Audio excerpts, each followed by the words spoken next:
여러분 안녕하십니까? 13번째 강의, 오늘은 열왕기서를 공부하도록 하겠습니다. 우리 강의가 15번, 15강까지인데 중간고사도 원래 쳐야 되는데 그건 제가 빼고 지금 13번, 이제 2번 더 남았죠. 오늘 빼고. 진도는 어떻게 잡으려고 하냐면은 오늘 열왕기서 마치고 다음 14번째 강의에서는 역대기, 에스라, 느헤미야, 에스더까지, 그리고 마지막 15번째 강의에서는 시가서에 대해서 이제 개론을 하겠고요. 그러고 나서 이제 종강인데, 시험은 따로 볼게요. 그 15강까지 하고, 그리고 나서 예언서를 어떻게 할 생각인가 하면은, 비록 15번 강의는 다 끝났지만, 제가 한 번 더 하겠습니다.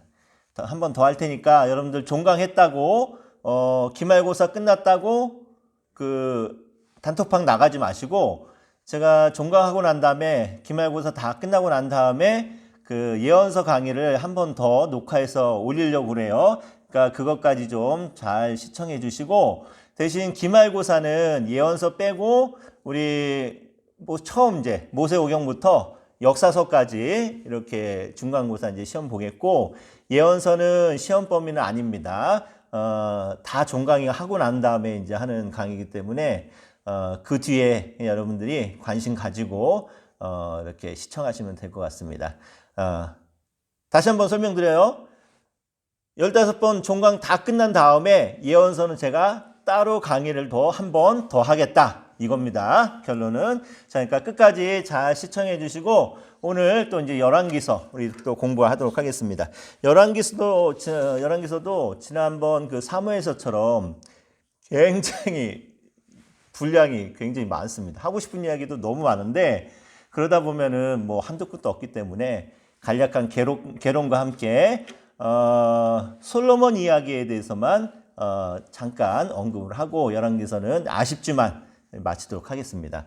더 공부하고 싶고 더 관심 있는 분들은 계속 관련되는 서적 좀 찾아보시고 THM 과정 구약으로 들어오시면은 나중에 저하고 또 재밌게 또 더 깊이 있게 공부할 수 있을 것 같아요. 자, 오늘 강의 시작하도록 하겠습니다. 나눠드린 프린트물 우리 강의안 또 펴놓으시고, 여러분 또 한쪽에 성경책 또 펴놓으시고 시작하겠습니다. 지난번에 이렇게 괄호 넣기 했더니 이렇게 재밌다라고 하셨던 분들도 있어갖고, 이번에도 이 괄호 넣기 한번 또 이제 하고 또 이런저런 방식으로 한번 진행하려고 합니다. 자, 열왕기서 이제 보시면은 먼저 열왕기서에 대해서 한번 소개를 해볼게요. 열왕기서는 언뜻 생각하기에 이게 나라가 두 개로 나눠져서 남과 북으로 막 이렇게 역사가 진행되면서 뭐 발전되는 것 같은 생각이 들기도 하지만 전혀 그렇지 않죠. 오히려 하나였던 나라가 두 동강 분열되면서 각자의 나라가 역사가 진행되면서 점점 패망의 길로 가는 그런 안타까운 이야기들입니다. 그래서 우리 열왕기서를 통해서 이스라엘이 패망할 수밖에 없었던 이유, 그 하나님의 임재의 상징이었던 성전이 파괴될 수밖에 없었던 이유, 선민이었던 이스라엘 백성들이 포로로 끌려가는 비참한 신사가 될 수밖에 없었던 그 이유와 또 다시는 그런 쓰라린 과거를 되풀이하지 않도록 어떤 모습으로 살아가야 되는지 우리 열왕기서의 신학을 통해서 한번 나눠보도록 하겠습니다. 자, 열왕기서 한번 소개를 해볼게요. 자, 열왕기는 역사적 내러티브로서 누가? 솔로몬이 다윗의 뒤를 이어서 이제 왕이 된 때부터죠. 주전 971년부터 주전 597년 이제 바벨론에 포로로 끌려갈 때까지, 그리고 또 이제 바벨론에 포로로 끌려가 있던 누구? 여호야긴이 자그마치 37년 만에 다시 감옥에서 석방되는 그런 이야기를 이제 역사적 배경으로 하고 있습니다. 그래서 주전 560년에서 50년대까지를 이렇게 딱 열왕기서의 이제 그 시대적 배경을 보고 있습니다. 그러니까 971년부터 그리고 550여 년까지 이 시기를 이제 열왕기서의 전체적인 그 시대적 배경을 이제 보고 있어요. 자, 저자는 열왕기의 기록을 통해 독자들의 삶과 가치관을 이제 바꾸고자 하는데, 이러한 차원에서 열왕기는 최소한 세 가지 성격을 가지고 있죠. 자, 첫 번째는 내러티브적이다. 여러분, 내러티브가 뭐예요? 이야기인데 무엇에 근거한 이야기냐면은 사실과 경험을 바탕으로 한 이제 이야기다. 이렇게 이제 나눌 수 있고, 또 두 번째 성격은 뭡니까? 열왕기는 역사적이다. 역사서의 성격을 갖고 있다. 남과 북의 이야기를 통해서, 내러티브를 통해서 두 나라의 역사에 대해서 이제 기록하고 있는 책이고, 또 세 번째는 어떤 성격이 있나요? 교훈서다. 자, 누구에게 교훈하는 건가요? 지금 열왕기서의 독자가 누굽니까? 바벨론에 포로로 끌려와 살고 있는 사람들, 이 포로민들에게 교훈을 주는 거죠. 왜 나라가 망했으며, 이제 앞으로 어떻게 살아가야 되며, 우리가 어떤 모습으로 나가야지 다시 하나님의 은혜 가운데 살아갈 수 있는지 교훈적인 이야기를 담고 있는 교훈서입니다. 그래서 열왕기서는 내러티브, 또 역사서, 교훈서 이 세 가지의 성격을 이제 갖고 있다. 자, 두 번째, 저자와 저장 연대에 대해서 이제 이야기합니다. 탈무드는 누구를 저자로 하냐면은 예레미야가 이 책을 기록했다라고 이제 생각을 합니다. 그 이유에 대해서는 뭐냐면은 열왕기하 24장 18절에서 25장 30절까지 이제 끝부분까지 요 마지막 부분이 예레미야서 52장에 그대로 인용이 됩니다. 그래서 이걸 봤을 때 예레미야가 이 열왕기서를 기록하지 않았겠는가라고 이제 추정을 합니다. 자, 그런데 예레미야는 이미 어떻게 됐어요? 그 예레미야 42장 43장을 보면은 주전 582년에 어느 나라로 포로로 끌려갑니까? 애굽에 포로로 끌려가게 됩니다. 그러니까 그런 걸 봤을 때 예레미야가 바벨론 포로 생활을 하고 있는 이스라엘 백성들에게 포로 귀환에 대한 그런 희망을 가지고서 과연 여기서 이것을 기록했겠는가라는 의구심이 많이 생기겠죠. 그래서 탈무드의 주장처럼 예레미야를 열왕기서의 저자라고 보는 견해는 요즘은 이제 별로 이렇게 신빙성 각광받지 못하고 있는 주장입니다. 자, 그래서 대부분의 학자들은 여호야긴이 바벨론 감옥에서 풀려난 언제죠? 560년 이후인 550년대에 아마 열왕기가 최종적으로 기록 또는 이제 편집되지 않았겠는가라고 이제 추정을 하고 있습니다. 노트라고 하는 마틴 노트라고 하는 이제 유명한 구약학자가 있는데, 노트는 이제 뭐라고 얘기하냐면은 열왕기뿐만이 아니라 여호수아, 또 사사기, 사무엘서 뭐 이런 역사서들을 전체적으로 한 사람의 또는 어느 학파가 이것을 기록하지 않았겠는가. 그래서 신명기적 가치관에 따라서 신명기 신학의 영향을 받은 어떤 한 개인이라든가 어느 학파가 이 방대한 이 분량을 다 기록하지 않았겠는가라고 이제 추정을 합니다. 이건 이제 신명기 사가라라고 하는데, 노트가 주장하는 신명기 사가는 누구부터 시작하냐면은 신명기부터 시작해요. 신명기를 기록한 어느 누군가가, 그러니까 노트의 이 신명기 사가에 대한 주장은 모세의 오경 저작서를 부인하는 거죠. 그러니까 신명기는 모세가 아닌 다른 사람이 기록했다라고는 전제하에서 이제 이런 주장을 펴는데, 저나 그리고 제 수업을 듣는 여러분들은 이제 전제는 모세오경은 모세가 기록했다라는 것을 이제 전제를 하고 있지만, 노트라고 하는 사람은 이런 주장을 하고 있다라는 요 정도는 이제 좀 알아야 될 것 같아서 얘기합니다. 노트는 뭐라고 얘기하냐면 신명기를 기록한 누군가가, 아니면 신명기에서 영향을 받은 그 누군가가 신명기 신학을 바탕으로 해서 이후에 일어나는 모든 역사서 뭡니까? 여호수아부터 시작해갖고 이제 쭉 열왕기 왕하까지, 열왕기 하까지 한 사람의 저자 또는 어느 한 학파가 이 방대한 분량의 역사서들을 다 기록하지 않았겠는가라고 이제 주장을 합니다. 그건 이제 신명기 사가, 신명기적 학파 이제 이렇게 얘기를 하죠. 요거는 여러분들이 나중에 더 공부를 좀 해보시면은 좋을 것 같아요.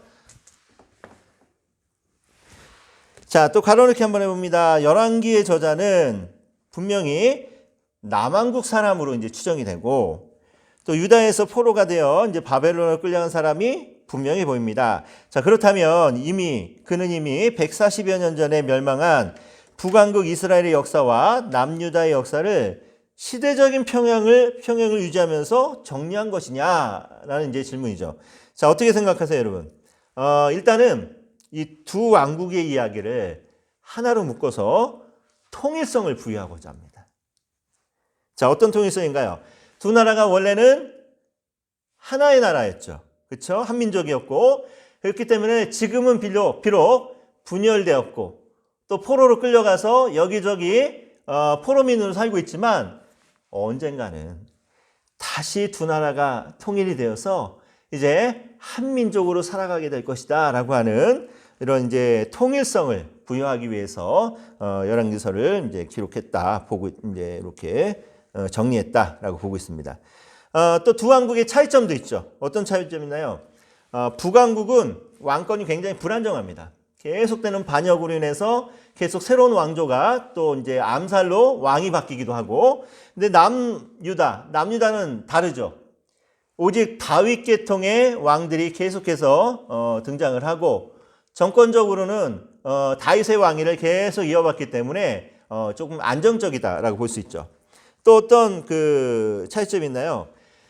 남유다의 다윗과 또 북왕국의 여로보암을 이제 대조를 하죠. 그래서 모델로서 두 사람을 비교를 합니다.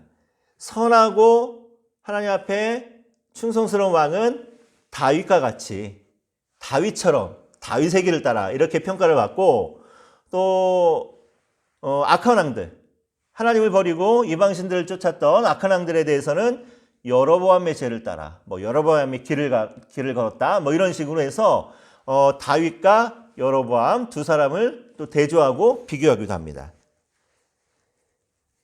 자, 그래서 또 이런 차이점들을 역사의 공통점으로 이제 하나로 묶어주는 그런 역할을 하기 위해서 열왕기서를 기록하죠. 역사의 공통점이 뭔가요? 하나님의 자비와 선한 것. 그리고 또 하나님이 이 두 나라의 역사를 계속해서 주관해 나가고 있는 것. 또 이 모든 것들이 결국은 하나님의 언약에서 비록되었다라는 이런 공통점으로 이제 같이 이제 묶어주는 역할을 합니다. 또 열왕기서 또 다른 책들과의 관계를 한번 또 볼게요. 열왕기는 일단은 성경의 다른 책들을 전제로 해서 이제 쓰여진 책이죠.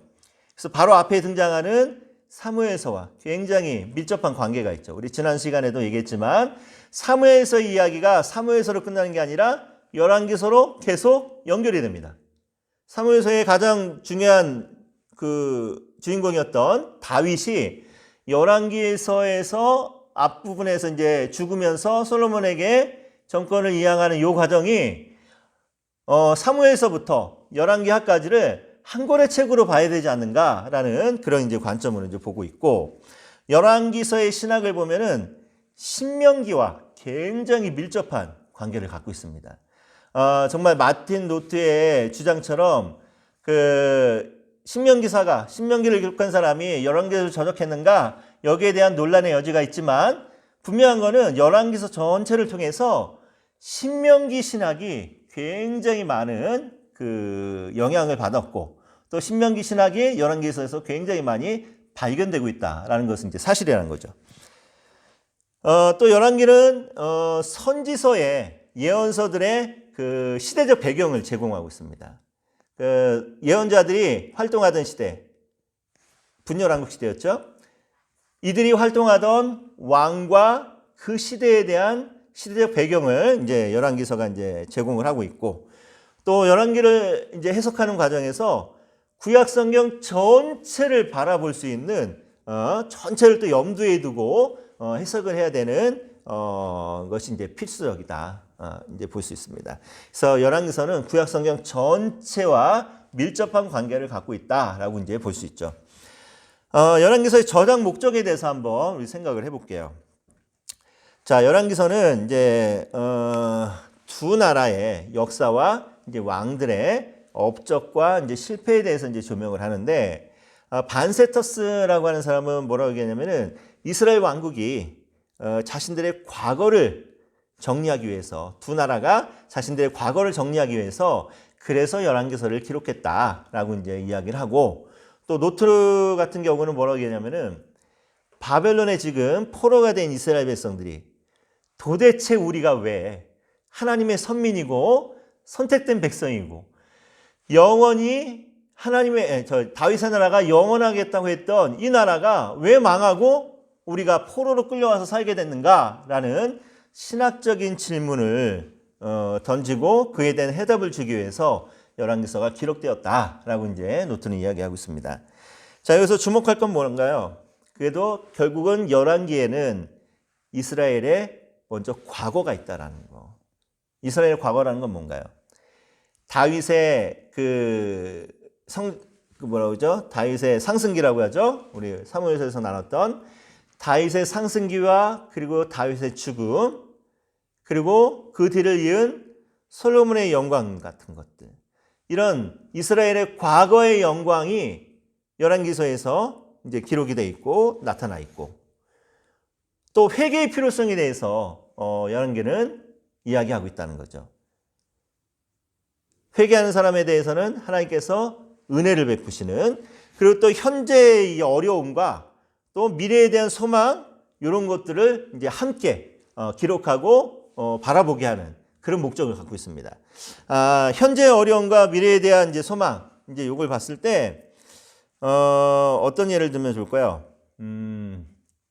히스기야의 아버지였던 아하스에 대해서 한번 이야기를 해볼게요. 지금 현재 포로로 살고 있는 이스라엘 백성들에게 열왕기의 저자가 뭘 말하고 싶은가 하면은, 아무리 힘들고 어려운 상황 속에서도 하나님을 의지하고 하나님의 말씀에 순종한다면은 하나님이 반드시 구원해 주시고, 지금 우리가 이 모든 상황을 하나님께서 구원해 주실 거야 라고 하는 소망과 미래에 대한 확신을 가지고 이제 이 열왕기서를 이제 기록을 합니다. 자, 그래서 누구와 누구를 이제 비교를 하냐면은 아하스라고 하는 왕과 아하스의 아들이었던, 여러분들 너무 잘 아는 그 유명한 히스기야 왕을 이제 비교를 합니다. 요거 비교를 할 때 뭘 참고를 하면 좋냐면은 이사야서 한번 7장을 한번 찾아볼게요.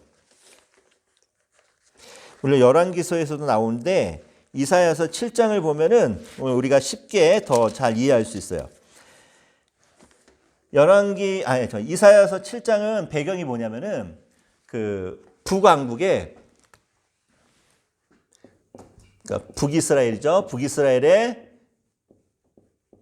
베가라고 하는 왕과 아람의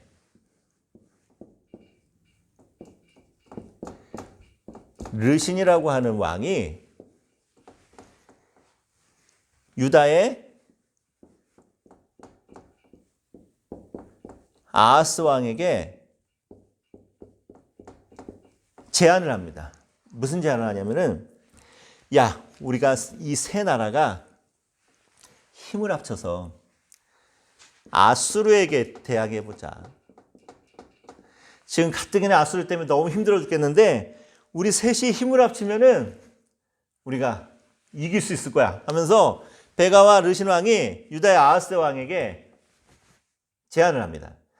근데 아하스가 싫은데 거절해버려요. 왜냐면은 아수르가 너무 무섭거든. 아수르는요, 정말 자기들에게 반역하는, 대항하는 나라들에게는요, 정말 끔찍하게 민족을 아예 말살시켰습니다. 아수르는 정말 얼마나 잔악했는지, 사람을 죽일 때도 왜 이렇게 나무 꼬챙이 이렇게 딱 세워놓고 사람을 매달아 갖고 항문부터 천천히 내리는 거예요. 항문에서부터 머리 끝까지 뚫고 들어가서 죽을 정도로, 그렇게 끔찍한 방법으로 아수르가 자기들에게 이제 반역하는 사람들의 또 나라에 대해서 철저하게 심판을 했습니다.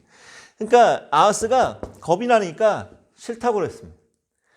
그랬더니 베가와 르신 왕이 뭐 싫다고? 좋아. 우리가 너부터 공격할 거야. 해갖고 두 나라가 연합군을 형성해서 유다를 쳐들어왔어요. 자, 그 상황 속에서 지금 이사야 선지자가 아하스를 만나서 이야기하는데 7장 먼저 1절 2절 한번 다 같이 읽어볼게요. 이사야 7장 1절 2절. 우시아의 손자여 요담의 아들인 유다의 아하스 왕 때에 아람의 르신 왕과 르말리아의 아들 이스라엘의 베가 왕이 올라와서 예루살렘을 쳤으나 능히 이기지 못하니라. 능히 이기지 못했대요, 여러분. 두 나라의 연합군이 유다의 아하스를 쳐들어왔는데 이기지 못했대. 그러니까 얼마든지 아하스가 충분히 이 두 나라의 연합군을 쳐부술 수 있었다라는 거예요. 그런데 이 아하스가 마음이 어땠는가 하면 2절 말씀 읽어봅니다. 어떤 사람이 다윗의 집에 알려 이르되 아람이 에브라임과 동맹하였다 하였으므로 왕의 마음과 그의 백성의 마음이 숲이 바람에 흔들림같이 흔들렸더라. 여러분, 숲이 나뭇가지가 무성한 숲에 바람이 막 불으면 어떻게 돼요? 나뭇가지 막 요당치고 흔들리죠. 그렇죠?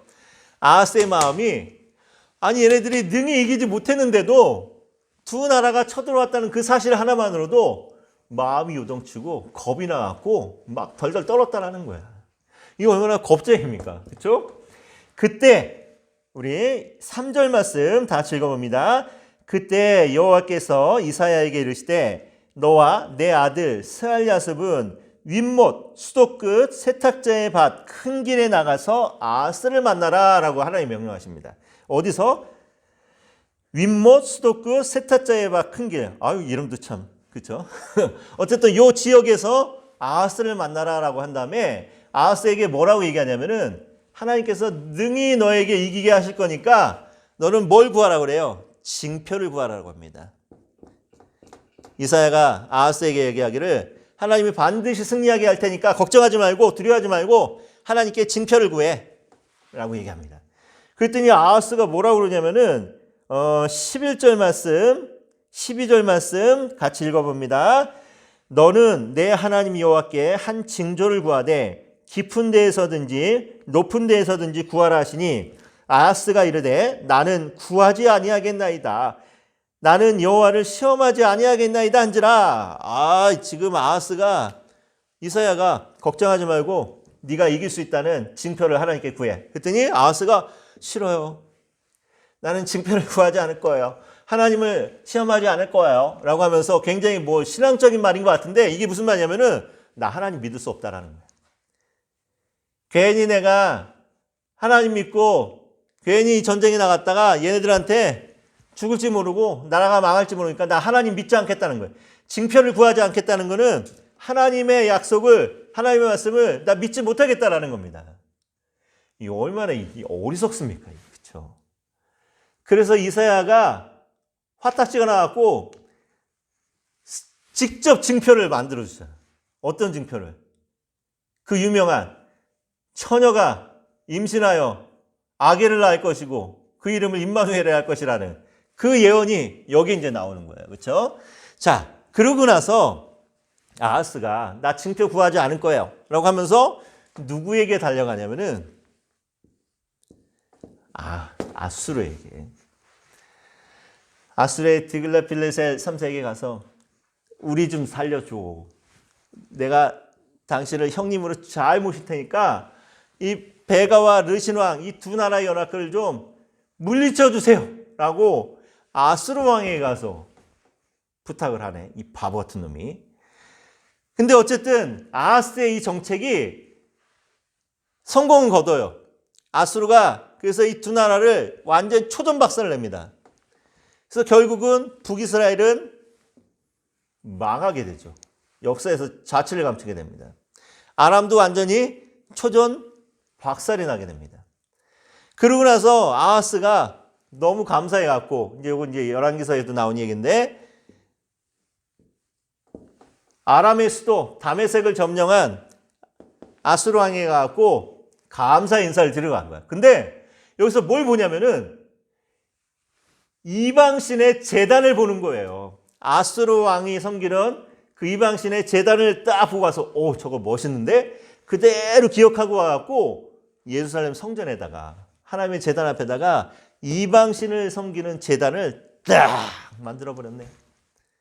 이 사건 때문에 하나님이 유다를 심판하기로 결심을 하십니다. 결정적으로. 자, 그런데 그러고 나서 이제 아하스가 죽고 아하스의 아들인 히스기야가 왕이 되는 거예요. 히스기야가 왕이 됐는데 히스기야가 왕이 됐을 때 역시 아수르가 엄청나게 히스기야를 괴롭힙니다. 자그마치 18만 5천 명이라고 되는 엄청난 군대를 이끌고 유다를 쳐들어온 거예요. 예루살렘을 포위하게 들어온 거예요. 그 배경이 어디냐면은 이사야 36장 찾아봅니다. 여기서 재밌는 거 나와요, 이제. 이사야 36장. 예레미야를 또 찾고 있네, 내가. 이사야 36장.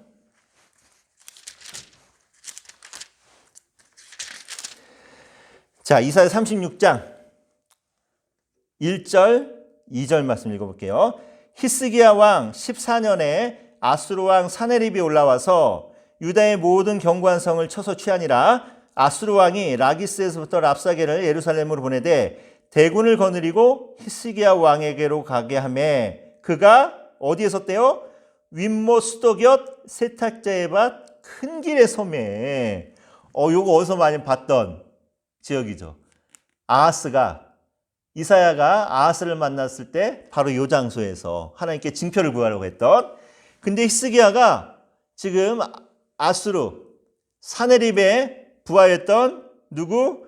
랍사게라고 하는 사람을 요 지역에서 만납니다.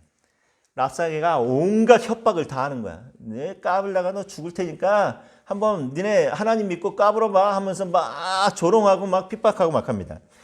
자, 그때 히스기야의 반응이 뭐예요? 이제 열왕기서로 한번 넘어가 보면은 열왕기서 20장. 열왕기하 20장 1절부터 한번 읽어볼까요? 그때 히스기야가 병들어 죽게 되매 아모스의 아들 선지자 이사야가 그에게 나와서 그에게 이르되 여호와의 말씀이 너는 집을 정리하라. 내가 죽고 살지 못하리라 하셨나이다. 그래서 그때가 언제냐면은 이게 19장하고 순서가 바뀌었어요. 20장이 19장 앞에 붙여야 되는데 어떤 이유에서인지 순서가 뒤바뀌었어요. 그때가 언제냐면은 랍사게의 협박을 받고 나서 사네립의 18만 5천 명의 군대가 딱 예루살렘을 포위했을 때 히스기야가 살려달라고. 히스기야도 믿음이 약해져갖고 겁이 나갖고 성전 기둥에 있는 금까지 다 벗겨갖고 아수르 왕에게 딱 뇌물로 바칩니다. 근데 이놈이 그 뇌물만 받고 돈만 받고 나서 또 마음을 싹 바꿔갖고 더 예루살렘을 포위하면서 아예 그냥 유다를 말살시켜버리려고 더 심하게 공격을 해온 거예요. 그때가 바로 그때를 얘기하는 거예요. 그때 히스기야가 때마침 병들어 죽게 됐네. 어떤 병인지 모르겠지만 이사야 선지자가 나타나갖고 너 이제 곧 죽을 테니까 이제 앞으로 그 뒷일이나 잘 처리하고 후계자 문제 잘 정리하고 너 죽을 준비해 라고 하고 이제 이사야는 확 나가버립니다. 그랬더니 히스기야의 반응이 뭐예요? 2절 말씀 다 같이 또 읽어봐요. 히스기야가 낯을 벽으로 향하고 여호와께 기도하여르되 하면서 히스기야가 그때서 하나님께 울면서 기도하는 거야. 통곡하면서 내가 지금 잠깐 나도 믿음이 연약해져 갖고 하나님 내가 이렇게 아수르 왕을 의지하고 있고 돈이나 바치고 이렇게 살았는데 내가 이제부터 절대 다른 거 바라보지 않고 하나님만 바라볼 테니까 제발 나 좀 살려달라고. 내가 지금 죽으면은 우리나라의 운명이 어떻게 되겠냐고 하면서 통곡을 하면서 기도를 합니다. 그러자 하나님께서 이사야를 다시 돌려 세우죠. 히스기야에게 말씀하십니다. 내가 이 위기로부터 너를 구원해 줄 거고 너에게 15년의 삶을 더 살 수 있겠다라고 약속을 합니다. 그때 히스기야가 뭘 얘기하냐면은 그러면은 8절 말씀 20장 8절 읽어봐요. 히스기야가 이사야에게 이르되 여호와께서 나를 낫게 하시고 3일 만에 여호와의 성전에 올라가게 하실 무슨 징표가 있나이까. 히스기야가 징표를 구합니다. 아하스는 어떻게 했어요? 이사야가 너 하나님한테 징표 구해 라고 했을 때 아하스는 나 징표 구하지 않겠다. 하나님 못 믿겠다. 아하스는 쪼르르 누구에게 달려갔어요? 아수르 왕에게. 근데 히스기야는 하나님이 낫게 해주겠다는 그 말씀을 듣고 나에게 징표를 보여달라고, 더 확실하게 내가 담대해 줄 수 있도록 징표를 달라고 하면서 오히려 히스기야가 믿음으로 하나님께 징표를 구합니다. 엄청난 차이인 거죠. 그렇죠? 그 히스기야의 믿음을 보고 하나님께서 어떻게 하셔요? 18만 5천 명을 하룻밤 사이에 다 전멸시켜버려요. 어떤 방법인지는 확실하게 나타나지 않는데 많은 학자들이 이 당시에 흑사병을 밤새 돌려갖고 흑사병으로 다 죽게 하지 않았겠는가라고 이제 추정만 할 뿐이에요. 어떤 방법인지 모릅니다. 하룻밤 사이에 18만 5천 명이 다 죽어버립니다. 그리고 히스기야의 병이 낫는데 하나님이 어떤 징표를 주시냐면은 선택하라고 합니다. 해시계가 앞으로 10도 가는 걸 원하냐, 뒤로 10도 가는 걸 원하냐. 그때 히스기야가 말하죠. 시계가 앞으로 가는 거는 당연한 거고 쉬운 거니까 뒤로 10도 가는 거를 나에게 징표를 달라고. 그래서 하나님께서 어떤 징표를 주냐면은 11절 말씀, 20장 11절 다 같이 읽어봐요. 선지자 이사야가 여호와께 간구하며 아하스의 해시계 위로 나아갔던 해 그림자를 10도 뒤로 물러가게 하셨더라. 해시계를 10도 뒤로 물러가게 했는데 문제는 누구의 시계래?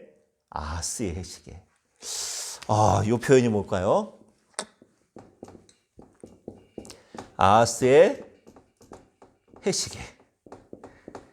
아하스의 해시계를 뒤로 10도 물러가게 했어. 시간을 거꾸로 되돌렸다는 거잖아요. 어떤 분들이 또 이거 가지고 또 설교할 때 또 정말 어디서 그렇게 잘 갖다 붙이고 지어내는지, 아하스의 시계가 뒤로 10도 물러가서 시간이 거꾸로 갔다라는 걸 어떻게 연결하냐면은 여호수아가 전쟁할 때 태양을 멈추게 한 사건이 있었죠. 그렇죠? 하나님이 태양을 멈추게 해서 누구하고 싸움이었지? 아말렉과의 전쟁이었나? 하여튼 태양을 멈추게 해서 시간을 멈추게 해갖고 완전히 대적들을 싸그리 진멸한 사건이 있었습니다. 전쟁에서. 그때 여호수아 시대 때 멈췄던 해시계를 아하스의 시계가 뒤로 10도 돌아가면서 딱 24시간을 그래서 맞췄습니다 라고 하면서, 이런 개뼈다귀 같은 인간들 하여튼 이렇게 말도 안 되는 소리를 하는 사람도 있다는 말이지. 전혀 그렇지 않습니다. 아무 근거가 없습니다. 여호수아가 전쟁할 때 태양을 멈춘 거는 그건 그 사건 이렇게 발음이 안 돼. 그 사건 그냥 그대로야. 그걸로 끝이야. 무슨 24시간 맞출 필요도 없어. 잠깐 멈췄다가 시간이 다시 한 거야. 아하스의 해시계가 뒤로 10도 물러갔다라는 말의 의미는 무엇인가 하면은 시간을 거꾸로 돌렸다는 그 의미가 아니라 이건 기적인 거잖아요. 히스기야에게 내가 네 병을 낫게 해줄 거고 18만 5천 명의 아수르의 군대로부터 너를 구원하겠다라는 그 징표로 보여준 하나의 현상이잖아. 그렇지? 시간을 정말 돌린 게 아니라 해시계의 그림자만 돌린 거잖아요. 요건 무슨 의미가 있느냐? 아하스의 시계라는 건 무슨 의미가 있느냐? 아하스가 해시계를 만들었다는 의미가 아니라, 자, 아까 이사야서 우리 7장에서 본 것처럼 아하스가 어떻게 했어요? 나 징표 구하지 않겠다. 하나님 못 믿겠다. 아수르 왕에게 도움을 구합니다. 그리고 아수르 왕이 섬기던 왕의 그 신의 제단을 예루살렘 성전에다가 딱 만들었다고 했죠. 그 아하스의 죄 때문에 하나님이 유다에게 내리기로 하셨던 그 심판의 날, 그 멸망의 날을 잠시 뒤로 유보시켰다는 거지. 무엇 때문에? 히스기야의 믿음 때문에. 그래서 아하스의 해시계라고 하는 표현을 쓴 거예요. 아하스 때문에 하나님께서 유다에게 내리려고 했던 이 심판을, 아하스의 믿음 없음 때문에, 불신 때문에 내리려고 했던 심판을 히스기야의 이 믿음 때문에 잠시 뒤로 연기시켜준다. 히스기야에게 15년의 생명을 더 연장시켜주는 것도 마찬가지 맥락입니다. 유다에 내리고 했던 이 심판을 잠시 15년 뒤로 다시 밀어주겠다라는 거예요. 시간을 조금 더 벌어주겠다라는 거예요. 그러면 이스라엘 백성들은 앞으로 어떻게 하면 됩니까? 비록 아하스의 시계가 뒤로 10도 물러났고 히스기야가 15년 삶을 연장시켰지만 그 순간부터 다시 유다의 멸망의 시간이 계속 다가오는 거죠. 그럼 유다는 어떻게 하면 돼? 계속해서 아하스의 시계가 뒤로 물러날 수 있도록 히스기야의 생명이 연장된 것처럼 유다에 내린 심판이 계속 뒤로 유보될 수 있도록 누구를 의지하면 돼? 하나님을 믿고 하나님을 의지하면 되잖아. 하나님 말씀대로 살면 되는 거라고. 근데 유다의 운명은 그렇지 않았잖아요. 그렇죠? 계속되는 반역과 계속되는 죄악 때문에 유다는 결국 망하게 됩니다. 열왕기서의 저자가 이런 사건들, 열왕기서에서도 아하스와 히스기야의 믿음을 비교하면서 특히 아하스의 해시계라고 하는 이 표현을 통해서 독자들에게 뭘 얘기하고 싶은 거예요? 희망이 있다라는 거예요. 소망이 있다라는 거예요. 아직 어떻게 하면 하나님을 믿고 하나님을 의지한다면 지금 이 포로 생활의 이 고통과 어려움도 우리가 하나님을 믿고 하나님을 의지하고 하나님 말씀대로 살아가려고 할 때 하나님께서 다시 회복시켜 줄 거야 라고 하는 소망의 메시지를 줍니다. 그래서 미래에 대한 희망을 갖게 해주는 거죠. 이런 메시지들이. 지금 포로민들에게 얼마나 힘이 되겠습니까? 이런 메시지들이. 그래서 현재의 어려움과 미래에 대한 소망에 대해서 열왕기서가 이것을 이야기하기 위해서 기록되었다라고 이제 또 기록 목적을 봅니다. 또 이스라엘의 왕들의 죄를 상세히 기록하면서 괄호넣기 포로로 끌려온 이스라엘 백성들에게 더 이상 뭐 하지 말라? 죄 짓지 말아라 라는 것을 경고하기 위해서 열왕기서가 기록되었다라고 또 봅니다. 또 이스라엘 왕들이 진정으로 회개할 때마다 하나님이 구원의 손길을 내미신다 하는 것을 강조하기 위해서. 그래서 이스라엘 백성들이 살 길은 뭐밖에 없다는 거예요? 회개밖에 없다는 거. 조금 전에 히스기야가 보여줬던 것처럼 잠시 믿음이 연약해져서 성전의 금까지, 기둥의 금까지 다 긁어갖고 아수르 왕에게 비록 선물로 주고 아수르 왕에게 굴복했지만 내가 다시 통회하고 자복하고 회복하면서 하나님만 바라보겠습니다 라고 회개했더니 곧바로 구원이 히스기야에게 임했다라는 거죠. 그래서 회개하는 자에게는 하나님의 은혜가 계속해서 부어진다라는 것을 강조하기 위해서 지금 열왕기서를 기록을 합니다. 또 괄호넣기 한번 해봅니다. 열왕기는 이스라엘이 바벨론에 포로로 끌려오게 된 것은 그들과 조상들의 뭐의 결과? 죄의 결과라고 말하고 있습니다. 그러나 책의 끝부분에서 저자는 미래를 소망적이고 낙관적으로 보고 있다. 이게 무슨 말인가요? 열왕기하 25장을 봅니다. 열왕기하 25장 이게 무슨 얘기인가?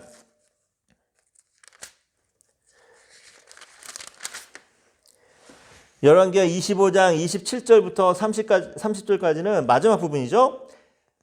여호야긴이 바벨론의 감옥에서 풀려나서 자유의 몸이 되는 사건이 기록이 됩니다. 자, 요건 뭘 의미하는 걸까요? 자, 요것도 얘기하려면 또 한참 걸리겠네 또. 자,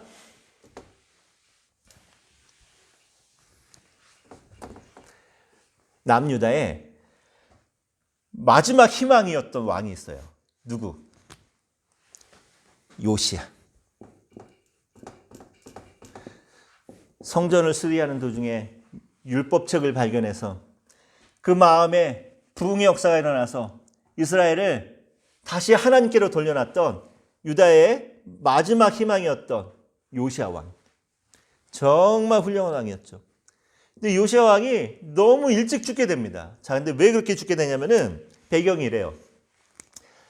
요시야가 율법책을 발견하고 나서 또 한참이 지나고 난다면서 드디어 이제 종교를 개혁하죠. 산당을 때려 부시고 하나님만을 이제 섬기게 하고 유월절도 지키고 율법을 다시 선포하고 또 가르치고. 하나님 앞에 정말 선한 왕으로 마지막 희망이었습니다. 근데 요시아가 계속해서 고민되는 게 있어요. 뭐? 아수르.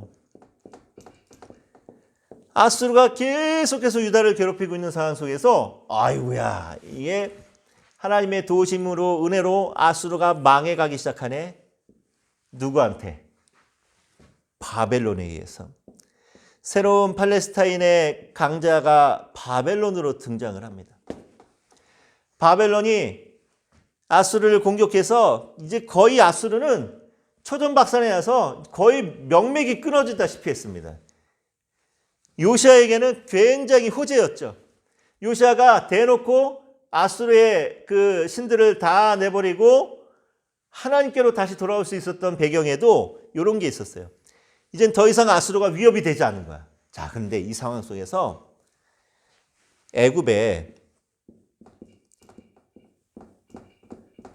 느고라고 하는 왕이 이 사태를 지켜보고 있습니다. 그러다가 뭔 생각을 했을까요? 이거 안 되겠는데? 왜?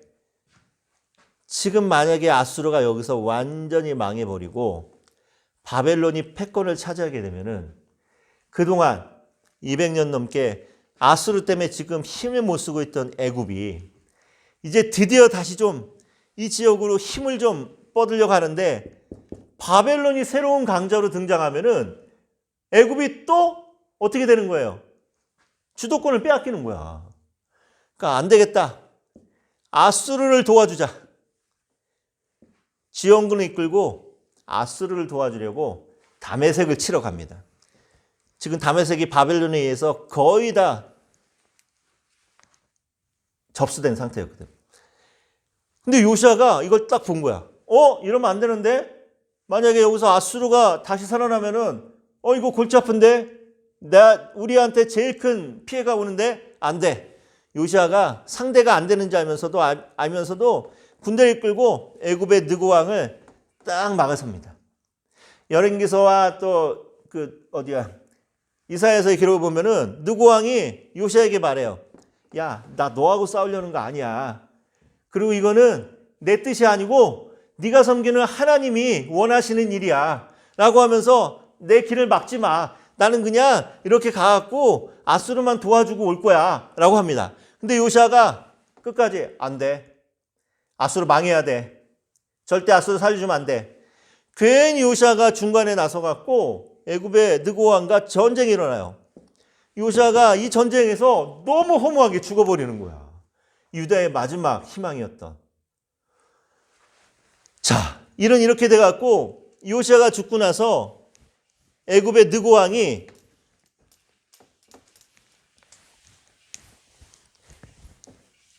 요시아를 이제 죽입니다. 그러고 나서 유다에는 누가 왕이 되냐면은 요시아의 넷째 아들이었던 여호아하스가 왕이 됩니다. 근데 여호아스가 왕이 되고 나니까 자기 아버지가 누구한테 죽었어요? 애굽의 느고 왕에게. 당연히 반애굽 정책을 펴는 거야. 그러니까 애굽의 느고 왕이 어라? 이놈 봐라. 여호아스를 3개월 만에 잡아가 버립니다. 그러면서 누구를 왕으로 세우냐? 요시아의 셋째 아들이자 여호아스의 형이었던 누구? 엘리야김을 유다의 왕으로, 꼭두각시 왕으로 세웁니다. 너 우리 애굽 잘 섬겨야 돼. 엘리야김. 딱 세우면서 이름을 바꿔버리네. 어떤 이름으로? 여호야김. 김씨야? 아니에요. 그냥 웃자고 본 소리예요. 여호야김, 엘리야김을 여호야김이라고 이름을 바꿔버린. 유대식 이름에서 애굽식 이름으로 바꿔버린 거야. 우리나라 일제시대 때 이 나쁜 일본 놈들한테 창씨개명 당한 것처럼 한마디로 해서 창씨개명 시킨 거예요. 여호야김으로. 얼마나 이게 어처구니 없어. 한 나라의 왕이 자기 나라 이름도 쓰지 못하고 애굽식 이름을 써야 될 만큼 나라의 운명이 계속해서 지금 바닥을 치고 있는 거예요. 자, 그러는 와중에 여호야김이 왕이 돼서 다스리는데 나중에 바벨론이 야, 네가 감히 애굽을 섬겨? 하면서 쳐들어옵니다. 그때 여호야김이 역대기에서는 뭐 바벨론이 이렇게 잡아왔다라고도 기록이 되는데 많은 학자들이 여호야김이 요때 바벨론이 쳐들어왔을 때 아마도 그 친바벨론파에게 암살을 당하지 않았겠는가라고 이제 추정합니다. 여호야김이 죽은 거예요. 바벨론이 예루살렘을 빽빽하게 포위하고 있는 이 상황에서 여호야김이 갑자기 죽어버립니다. 그리고 누가 왕이 되냐면은 여호야김의 아들이었던 18살밖에 되지 않았던 여호야긴이 유다의 왕이 됩니다. 근데 여호야긴은 3개월 동안 왕이 되었는데 3개월 동안 온갖 못된 짓을 다 하는 거야. 그러다가 결국은 바벨론에게 함락이 되면서 어떻게 돼요? 여호야긴은 이때 바벨론의 포로로 끌려가게 됩니다. 그래서 열왕기하 25장 마지막 부분에 있는 37년 동안이나 바벨론에서 포로로 살게 되는 거예요. 자, 그리고 나서 여호야긴이 포로로 끌려가고 난 다음에 요거 유다의 마지막 역사를 잘 기억해 두면요. 정말 하나님의 역사하심과 한나라의 운명과 이런 것들이 다 맞물려 가면서 얼마나 우리에게 깊은 감동과 교훈을 주는지 모릅니다. 여호야긴이 끌려가면서 누가 왕이 되냐면은 바벨론이 마따니아라고 하는 사람을 유다의 왕으로 세웁니다. 야, 너 바벨론 이제 잘 섬겨. 그러면서 또 이름을 바꿔버려. 시드기야로. 너 시드기야라고 해. 아까 엘리야김은 애굽의 이름도 바꿔버리면서 자기 나라식으로 이름으로 바꿔버리고, 마따니아는 바벨론이 이름을 바꿔버리면서 역시 또 바벨론식으로 이름을 바꿔버리고, 한 나라의 왕이 자기 이름도 제대로 쓰지 못하는 너무도 비참한 상황에 처한 거야. 자, 어쨌든 시드기야가 유다의 마지막 왕이 됩니다. 한 9년쯤 됐을 때 시드기야가 바벨론에 반기를 든 거야. 연합군을 형성해서 야, 우리 바벨론하고 대항을 해보자. 바벨론에게 반기를 들었습니다. 한 1년이 넘도록 바벨론이 또 역시 예루살렘을 포위합니다. 결국은 시드기야가 나중에 성을 탈출해서 도망가다가 뭐 많은 역사가들이 얘기하기는 누군가가 신고를 했다고 그래요. 신고를 해갖고 바벨론에 잡힙니다. 시드기야도 잡히고 시드기야의 두 아들도 잡히고, 시드기야가 보는 앞에서 두 아들을 다 죽여버리고 난 다음에 시드기야의 두 눈을 뽑아버리고 바벨론을 끌려가서 시드기야는 바벨론에서 비참하게 죽음을 당합니다. 이렇게 해서 유다의 운명이 끝이 나는 거예요. 이렇게 유다가 망하면서 성전도 불타 없어졌지, 그리고 수많은 다윗의 후손들이, 왕족들이 다 죽임을 당합니다. 그리고 최고 엘리트 층들은 다 어떻게 됐어요? 바벨론의 포로로 끌려가야 된 거야. 자, 그런데 여기서 또 하나님의 놀라운 역사가 일어나는 거지. 하나님이 다윗과 하신 약속, 내가 너를 통해서 영원히 너의 왕권이 이루어지게 하겠다는 이 약속을 하나님은 어떻게 지키냐면은 이미 10년 전에 바벨론의 포로로 끌려와서 살고 있던 사람이 있었죠. 누구? 여호야긴.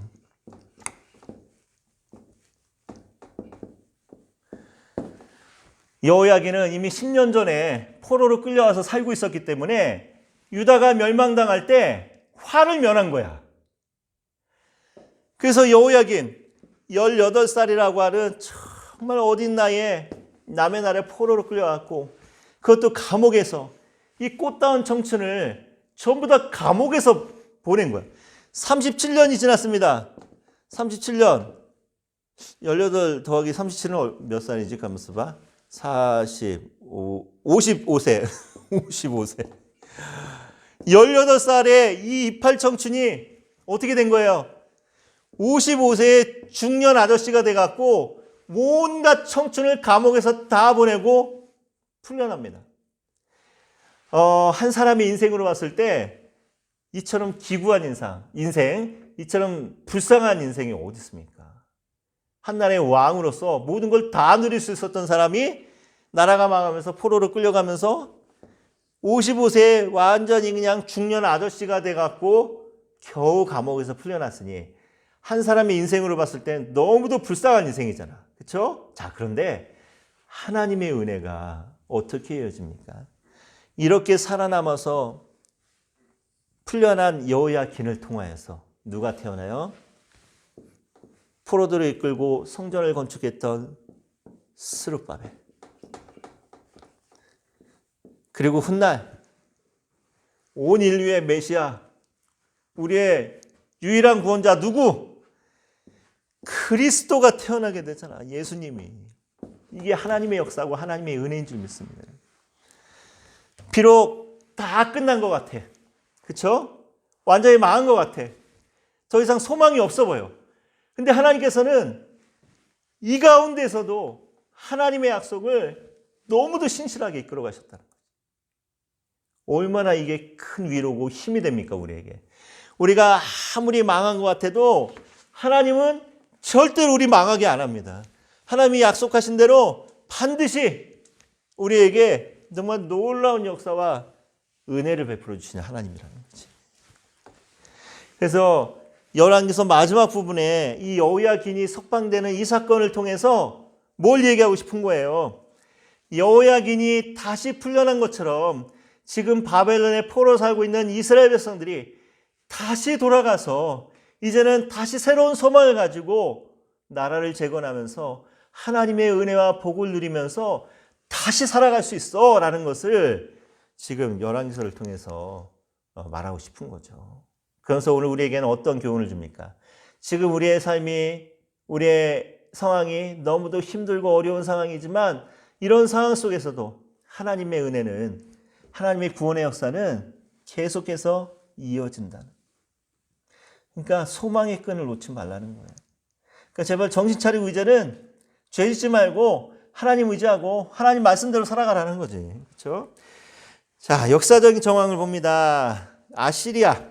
정말 중요한 이제 나라죠. 이스라엘을 대적했던. 괄호넣기 한번 해볼게요. 아시리아는 언제 북왕국 이스라엘을 멸망시켰나요? 주전 722년에 아까 그 사건, 그 베가와 르신 왕의 연합군을 딱 치면서 그때 이제 아수르가 멸망하게 됩니다. 자, 초기부터 또 괄호넣기죠. 시리아, 팔레스타인 지역을 끊임없이 침략합니다. 아시리아는. 그리고 디글라필레스 3세 시대 때부터 아시리아 제국이 정복한 나라들에 대한 정책은 세 단계로 이제 시행이 되죠. 자, 첫 번째 단계는 정복한 나라를 자기 속국으로 만드는 거예요. 그래서 조공을 바치게 하고 또 필요할 때는 군대를 동원해서 아시리아가 전쟁할 때 지원군을 보내야 되고, 자, 근데 이렇게 조공도 잘 바치고 말만 잘 들으면 어떻게 했어요? 그 나라의 자치성, 독립성을 인정해 줍니다. 자, 그런데 두 번째 단계가 있어요. 만약에 이렇게 속국이 처음 반역을 했어. 그럼 이제 조금 이제 달라집니다. 어떻게 달라지냐면은 아시리아에 충성할 수 있는 새로운 왕을 세웁니다. 그러고 나서 상당수의 영토를 뺏어갖고 그 주변 속국에게 나눠주거나 아니면 직접 아시리아에서 관리를 파견해서 이걸 다스리게 합니다. 그리고 또 이 반역의 가능성을 줄이기 위해서 굉장히 많은 상류층을 자기 나라로 끌고 가든지 아니면 다른 지배국에 이주시키고 이렇게 조공과 또 군병, 징병도 수를 늘립니다. 세 번째 단계가 있어요. 또다시 반역했을 때, 막 두 번, 세 번 반역했을 때 아예 그냥 왕을 없애버리고 자치권, 독립권을 빼앗아버립니다. 그리고 영토는 아예 아시리아의 그 영토로 편입시켜버리고, 그리고 상류층 전부 다 끌고 가서 여기저기 뿔뿔이 흩어지게 살고, 그리고 반역한 나라에는 또 다른 나라의 사람들을 이주시켜갖고 혼혈 정책을 피는 거야. 민족성을 없애버리는 거야. 그래서 사마리아 지역에 다른 나라 사람들도 이주시키고 이스라엘 백성들을 끌고 가면서 혼혈 민족이 되는 거예요. 그래서 예수님 시대 때 사마리아 사람들을 이방인들보다 더 못하게 그 멸시하고 저주했던 이유가 그때 피가 섞인 민족이었다. 그 이유에서 사마리아 지역의 사람들을 굉장히 무시하고 멸시하게 되죠. 자, 이렇게 세 단계에 걸쳐서 아시리아가 자기 지배국들을 이제 다스립니다. 자, 그에 반면에 이제 바벨론의 정책은 어떻게 되냐면 굉장히 관대해요. 역시 괄호넣기 해볼게요. 주전 586년에 유다를 멸망시킨 나라는 정확하게 말하면 신바벨론이죠. 신바벨론. 자, 바벨론은 85년이라는 비교적 짧은 역사를 이제 가진 나라입니다. 근데 굉장히 고대 근동 지역에 엄청난 영향력을 끼친 나라죠. 자, 바벨론의 정책은 굉장히 관대했습니다. 괄호넣기, 민족의 정체성을 어려움에 빠뜨리는 국제결혼도 강요하지 않았어요. 그리고 포로로 끌려온 모든 사람들에게 재산권 인정해줬고, 그렇죠? 이거 굉장히 큰 거죠. 그리고 많은 자유를 또 허락했고, 또 어땠습니까? 포로들 중에 능력 있는 자들 선별해서 그 바벨론 제국의 정치에도 참여시킵니다. 그래서 누가 대표적으로 다니엘과 세 친구들 그 능력을 높이 산 그 바벨론 왕이 자기 나라의 관리로 이제 사용을 하게 되죠. 또 남북 왕국의 상황을 잠깐 보면은 아시리아와 바벨론이 근동의 군주로 군림했던 시대를 배경으로 하고 있는 열왕기는 이스라엘과 유다의 왕 몇 명이죠? 40명. 40명에 대해서 이제 기록하고 있고 이들에 대한 열왕기전의 평가는 분명합니다. 어떻게 평가하냐면은 유다와 이스라엘 왕들이 악을 행했다라고 하는 표현을 자그마치 38번이나 사용하고 있다라는 거. 계속 괄호넣기 한번 해봅니다. 210년 동안 한 나라로 존재했던 북왕국에는 20명의 왕이 있었습니다. 평균 통치 기간은 10년에 불과했고 자그마치 9개의 왕조가 형성이 됐죠. 계속 반역하는 역사였다는 거예요. 남유다는 20명의 왕을 통해 345년 동안 하나의 왕조, 하나의 그 나라로 이제 존재를 했죠. 자, 북왕국 20명의 왕은 전부 다 악한 왕으로 평가받는 반면에 남유다 20명의 왕들 중에는 그래도 좋은 평가를 받는 한 8명 정도의 왕들이 있죠. 자, 남유다의 좋은 왕으로 평가받은 왕은 누구 있습니까? 아사, 여호사밧, 요아스, 아마샤, 아사리아, 요담, 히스기야, 요시야 같은 왕들. 자, 처음 6명의 왕들은 그래도 훌륭한 왕이었는데 요거를 제거하지 못했어. 뭘까요? 산당만은 제거하지 못합니다. 그 반면에 히스기야와 요시야는 산당까지도 완전히 제거하고 쓸어버리는 굉장히 훌륭하고 절대적인 왕으로 이제 평가를 받죠. 자, 그렇다면 왜 산당을 없애지 못했을까요? 앞에서 소개했던 훌륭한 왕들도 이유는 한 가지예요. 산당은 곧 민심이었습니다. 대표적으로 산당 정치를 한 사람 누구가 있어요? 여로보암. 이스라엘이 두 개의 나라로 갈라질 때 여로보암이 베델과 단에다가 산당을 세우고 그 산당에다 황금 송아지를 송아지를 세워놓고 성게 만들죠. 예루살렘에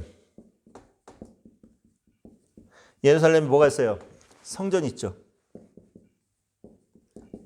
이스라엘 백성들은 절기 때마다 어디 가서 예배 드려야 돼? 예루살렘 성전에 가서 예배를 드리는 거예요. 나라가 나눠졌습니다. 북이스라엘이 훨씬 땅덩어리도 크고 인구도 많습니다. 근데 때때마다 자기 백성들이 유다로 내려가서 예루살렘 성전에서 제사를 드리고 오네. 여호사밧이 보기에 어떤 생각이 들었을까요? 불안한 마음이 들겠죠. 왜? 이러다가 이거 민심이 다 이쪽으로 쓸려갖고 내 백성들이 다시 이쪽으로 다 가는 거 아니야? 안 되겠다. 어떡하지? 베델과 단에다가 송아지 딱 세워놓고 산당 딱 만들어놓고 여기까지 안 가도 돼. 그냥 여기 가까운 데서 베델이 가까우면 베델에다가 가서 제사 지내고 단이 가까우면 단에 가서 제사 지내고 이러면 돼 라고 하면서 산당, 송아지 우상을 섬기게 했다. 민심을 잡기 위해서. 유다의 훌륭한 왕들도 산당을 제거하지 못하는 이유는 뭐냐면은 유다에도 지방 곳곳에 산당이 존재했습니다. 이스라엘 백성들이 예루살렘 성전이 멀면은 자기 가까운 산당에 가서 우상을 섬기기도 하고 산당에서 이런 행위들을 하는 거예요. 근데 만약에 산당을 다 없애버리면은 백성들의 민심이 잃어버리는 거예요. 그러니까 훌륭한 왕들도 산당만은 어지간해서 손을 못 대는 거예요. 근데 히스기야나 요시야 같은 왕은 산당까지 없애버리는 거야. 다 때려부셔. 산당이나 산당은 다 때려부시고 오직 어디서만? 예루살렘 성전에서만 하면서 이 의미는 뭡니까? 절대 다른 신들 섬기지 말고 하나님만 섬기라는 거야. 그리고 히스기야와 요시야도 사람, 물론 백성도 중요하지만 백성들의 민심보다는 하나님의 마음을 얻는 것이 더 중요한 왕이었다는 거죠. 그러니까 목숨 걸고 이 종교를 개혁한 왕이었던 거야. 나라를 위해서. 그래서 히스기야와 요시야는 굉장히 훌륭한 왕으로 평가를 받는 겁니다.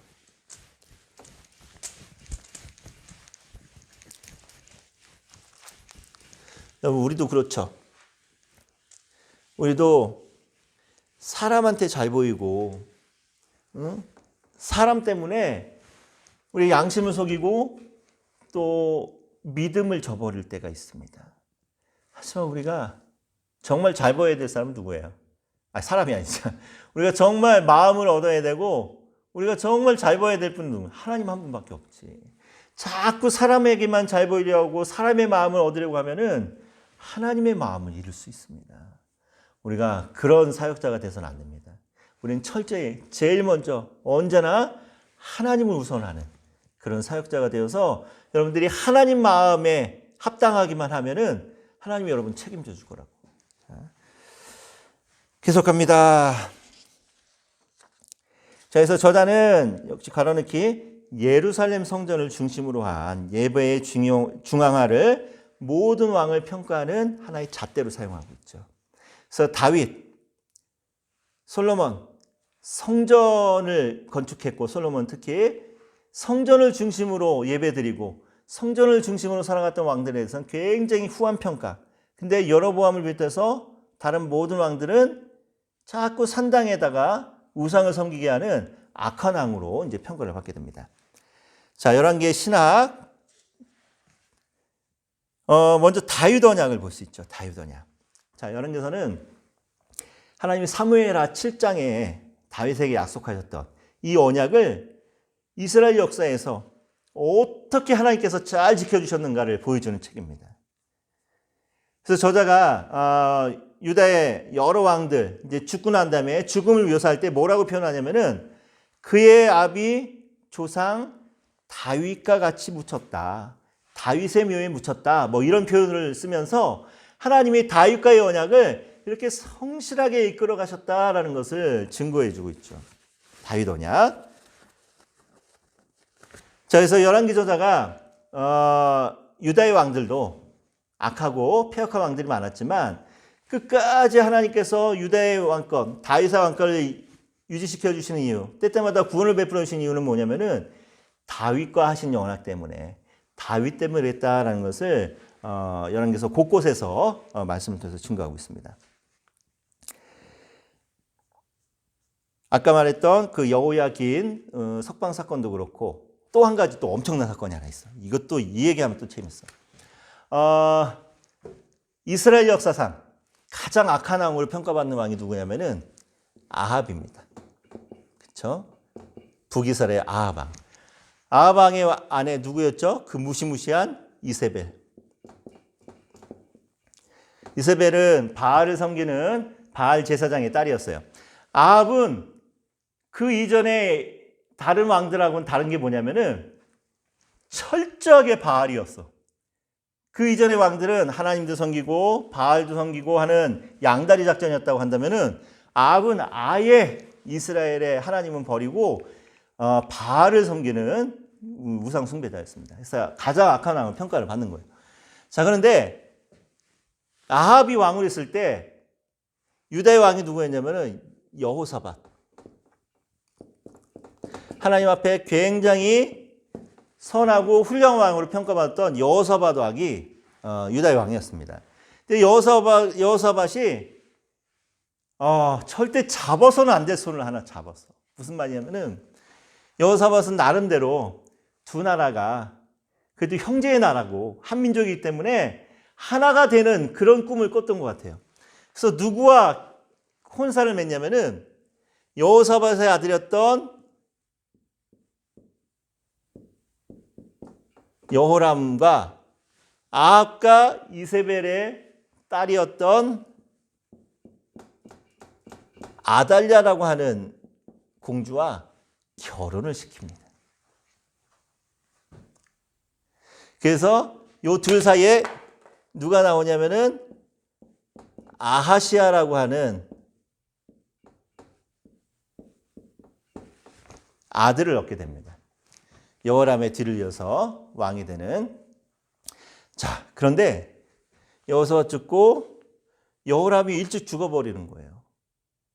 그러니까 아하시아가 아달랴의 아들이었던 아하시아가 왕이 됐겠죠. 자, 근데 이때 북이스라엘에 어떤 일이 벌어지고 있었냐면은 하나님이 아합의 집안을 심판하려고 드디어 이제 칼을 빼드셨어. 누구를 통해서? 예후. 아합이 죽고 나서 아합의 아들이었던 갑자기 이름이 생각이 나냐? 요담인가? 생각이 안 나네. 가만있어 봐.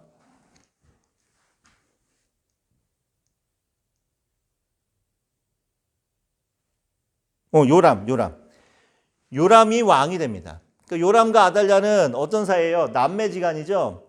근데 요람이 그 아람과의 전쟁에서 부상을 당합니다. 이 소식을 누가 들었냐면 아하시아가 들었어요. 유다의 왕. 그렇다면 아하시아하고 요람은 어떤 관계예요? 외삼촌 조카의 사이잖아. 그렇죠? 그러니까 아하시아가 자기 외삼촌이 부상당했다라는 소리를 듣고 우리 식으로 치면은 신방을 간 거야. 병원 신방을 간 거야. 아하시아가 삼촌 괜찮으세요? 하고 이스라엘의 요람에게 신방을 갔습니다. 근데 때마침 이때 예후가 바알랄을 일으켰어.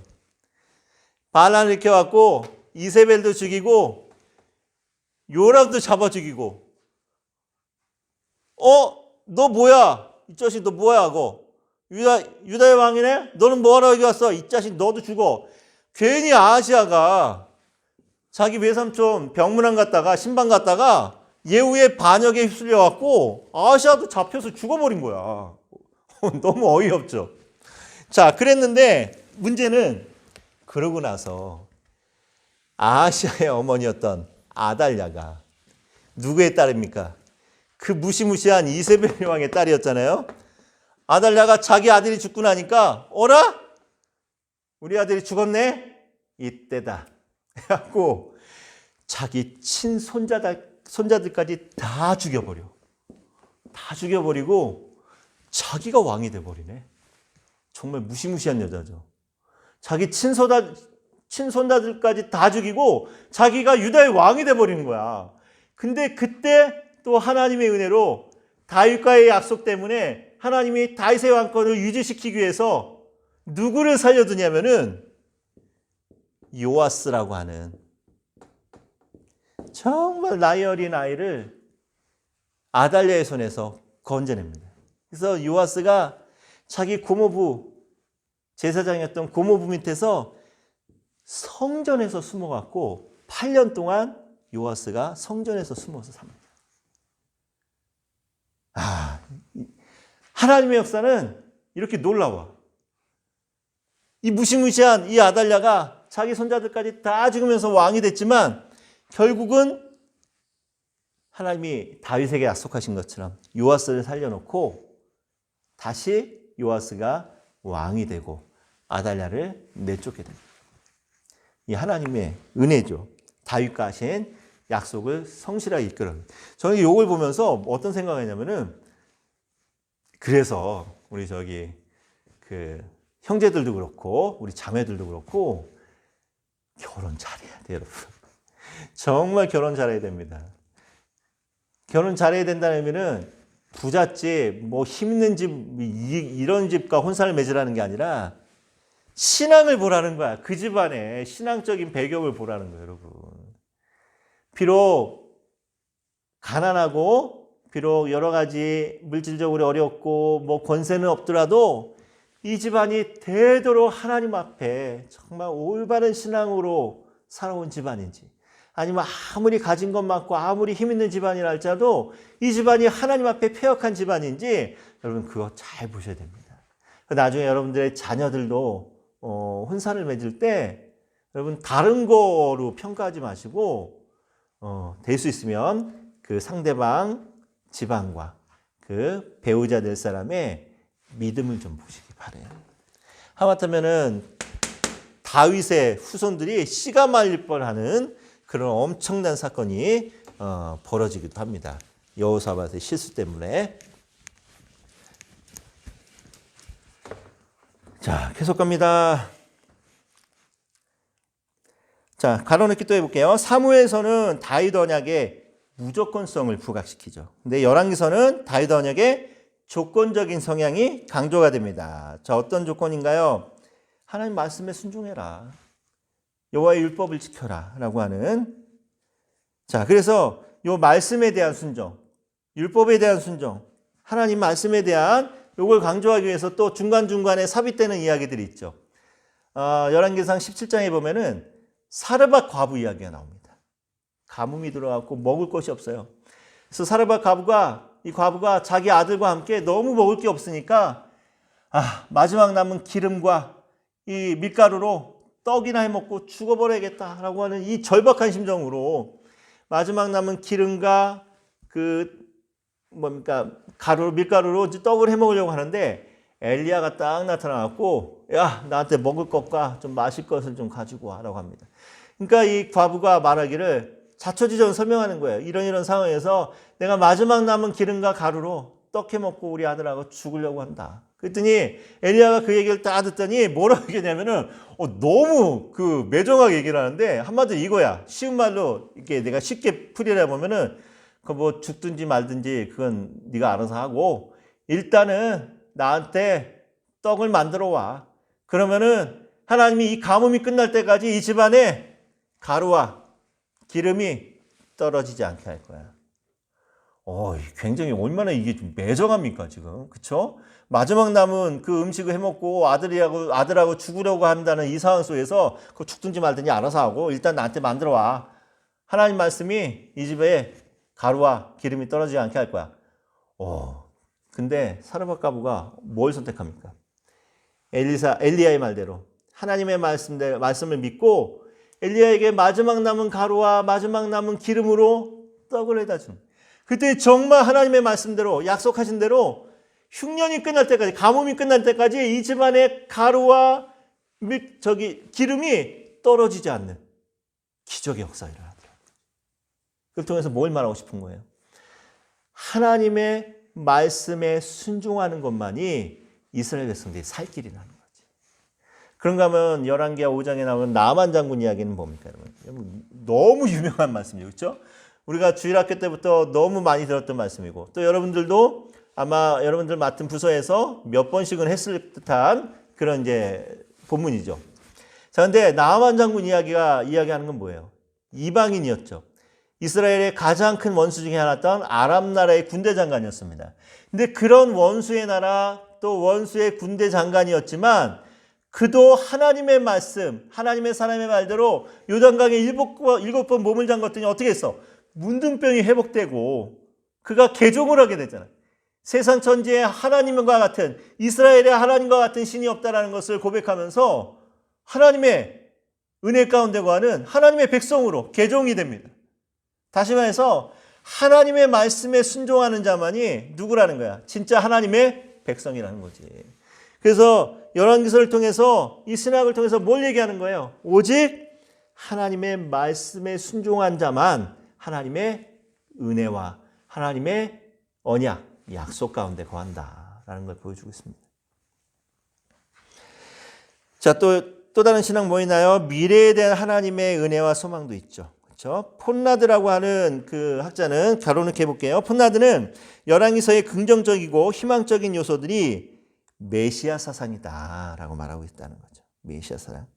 비록 백성들이 포로가 되어서 바벨론에도 끌려와 있고 여기저기 막 끌려가 있지만 장차 이 유다의 이스라엘의 주인이신 메시아가 올 거야. 소망을 제시하고 있습니다. 자, 이런 차원에서 히스기야, 요시야 같은 이런 왕들은 비록 약간 부족하긴 하지만 메시아의 모형으로서 지금 열왕기서에서 이야기하고 있다는 거죠. 자, 볼프라고 하는 학자는 뭐라고 하냐면은 회개 촉구라는 주제로 이제 미래에 대한 이스라엘의 소망을 설명하고 있습니다. 회개. 그래서 열왕기 안에서 아무리 흉악한 죄인이라 할지라도 회개하면은 하나님께서 용서해 주신다. 주께서 용서하신다. 이 진리가 계속해서 강조됩니다. 그래서 이 같은 진리가 강조되는 건 뭐예요?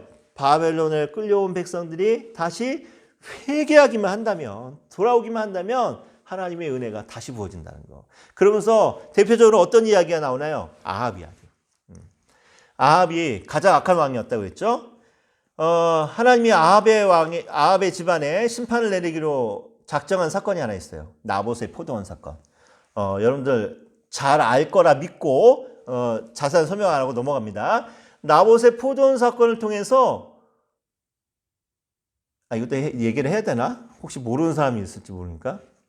아합이 하루는 자기 왕궁을 딱 거닐고 있는데 자기 왕궁 옆에 이렇게 딸려있는 어떤 포도원을 하나 본 거야. 근데 뭔 생각이냐면 저기다가 내 개인적인 나물밭을 좀 만들었으면 좋겠는데 그래서 내가 먹고 싶은 야채, 뭐 과일 뭐 이런 거 심어서 먹으면 좋겠다. 뭐 상추 심어갖고 삼겹살 해먹을까? 물론 이건 웃자고 한 소리예요. 이스라엘에서는 이 당시 고대 이스라엘에서는 돼지고기 안 먹었습니다. 부정한 동물이기 때문에. 어쨌든 이건 이제 제가 재밌게 하려고 하는 거고. 어쨌든 맛있는 나물 심고 뭐 과일 심고 야채 심고 해갖고 저거 내 나물밭 하면 좋겠는데 라고 했는데 알아봤더니 나봇이라고 하는 사람이 주인인 거예요. 아합이 나봇에게 얘기합니다. 내가 값을 후하게 쳐줄 테니까 그거 나한테 팔어 라고 얘기를 합니다. 그랬더니 나봇이 이런 자에 안 됩니다. 이건 조상 대대로 물려받은 기업이기 때문에 절대 팔 수 없어요 하고 휙 들어가 버린 거야. 아합이 끙끙 앓고 있는 거지. 침대에 누워갖고 끙끙거리고 있어. 저거 좀 어떻게든 내가 가져야 되는데 어떡하지? 왜 그랬을까요? 아합이 율법을 알았기 때문에. 비록 패역한 왕이었고 하나님을 버린 왕이었지만 이스라엘의 율법에 조상 대대로 물려받은 기업, 땅은 누구에게 팔거나 또 다른 사람이 빼앗거나 할 수가 없는 거야. 그러니까 아합이 그걸 아니까 끙끙거리고 있는 거야. 이걸 누가 봅니까? 이세벨 여왕이 봅니다. 자초지종을 다 듣고 나니까 기가 막힌 거야. 저 남편이란 작자가, 왕이라고 하는 작자가 그깟 포도원 하나 뺏지 못하고 저 침대에 누워갖고 끙끙거리고 있어? 그리고 저 나봇이라는 놈은 감히 왕이 내놓으라는 것도 아니고 후하게 값을 줄 테니까 팔으라고 했는데도 그걸 거절해? 이세벨이 화딱지가 납니다. 그래서 이세벨 여왕이 율법을 이용하죠. 어떻게? 나봇이 하나님을 비방하고 왕을 비방했다. 거짓 증인들을 세워갖고 헛소문을 냅니다. 모함을 합니다. 이 당시 율법에 어떤 사람이 하나님을 비방하거나 왕을 비방하잖아요. 그러면은 그 자리에서 돌로 쳐 죽이면서 그 사람이 가진 모든 재산이 누구에게 돌아가냐면은 왕실로 넘어가는 거예요. 그러니까 그 율법을 이용해서 이세벨 여왕이 나봇을 하루아침에 그냥 싹 죽여버립니다. 깨끗하게 그냥 정리를 해버리는 거죠. 하나님이 이 모습을 보고 아합의 행위가 너무 악한 거야. 그래서 아합에게 심판을 선언합니다. 엘리야 선지자를 보내갖고 네가 나봇에게 한 것처럼 네 피를 개들이 핥아먹을 거야 라고 하면서 심판을 선언합니다. 그랬더니 놀라운 일이 벌어집니다. 아합이 그 하나님을 버리고 살았던 아합이 그 심판의 메시지 듣고 나더니 갑자기 성경 말씀에 보니까 어깨를 쭉 늘어뜨리고 베옷을 입고 천천히 걸어서 왔다리 갔다리 하는 거야. 이게 무슨 의미가 있냐면요. 뭐 베옷을 입는 건 여러분 아죠? 그리고 천천히 걷는다는 것은 어떤 의미가 있냐면은 내가 하나님 앞에 너무 큰 죄를 지었습니다. 하나님 용서해 주십시오. 라고 하는 이런 행위 양식인 거야, 이게. 근데 하나님이 그 모습을 보고 곧바로 마음을 돌리시는데 엘리야에게 말하기를 야 엘리야야 네가 내 종 아합이 겸비한 모습을 보았느냐 저렇게 겸손하게 회개하는 모습을 보았느냐라고 하면서 너 다시 가서 전해라. 아합에게 내리려고 했던 그 심판을 그 아들 떼에게로 유보시키겠다라고 이야기를 합니다. 아무리 악한 자라도 하나님한테 회개하면은 하나님이 은혜를 베푸시는 거예요. 자비를 베푸는 거예요. 자 그렇다면은 아합은 어떻게 하면 돼요? 이제부터 자기가 하나님의 은혜로 그 심판이 연기가 됐으면은 그 마음을 계속 유지해야 되지. 그리고 그 마음을 누구에게 전해줘야 돼? 자기 아들들에게도 계속 하나님 앞에 겸손한 모습으로 살아갈 수 있도록 계속 신앙교육 시키면 되잖아. 그렇죠? 근데 아합이 또 금세 또 교만한 마음이 생겨서 그 여호사밧과 힘을 합쳐서 전쟁을 일으킵니다. 아람과의 전쟁. 근데 아합이 어떻게 죽냐면은 아합 정말 찌질하고 치사해요. 여호사밧에게 말하기를 나는 그러니까 일반 병사의 복장을 가지고 내가 전쟁에 나갈 테니까 당신은 멋있게 왕의 모습으로 나가시오. 그래서 우리가 전쟁을 해서 합력해서 한번 이겨봅시다.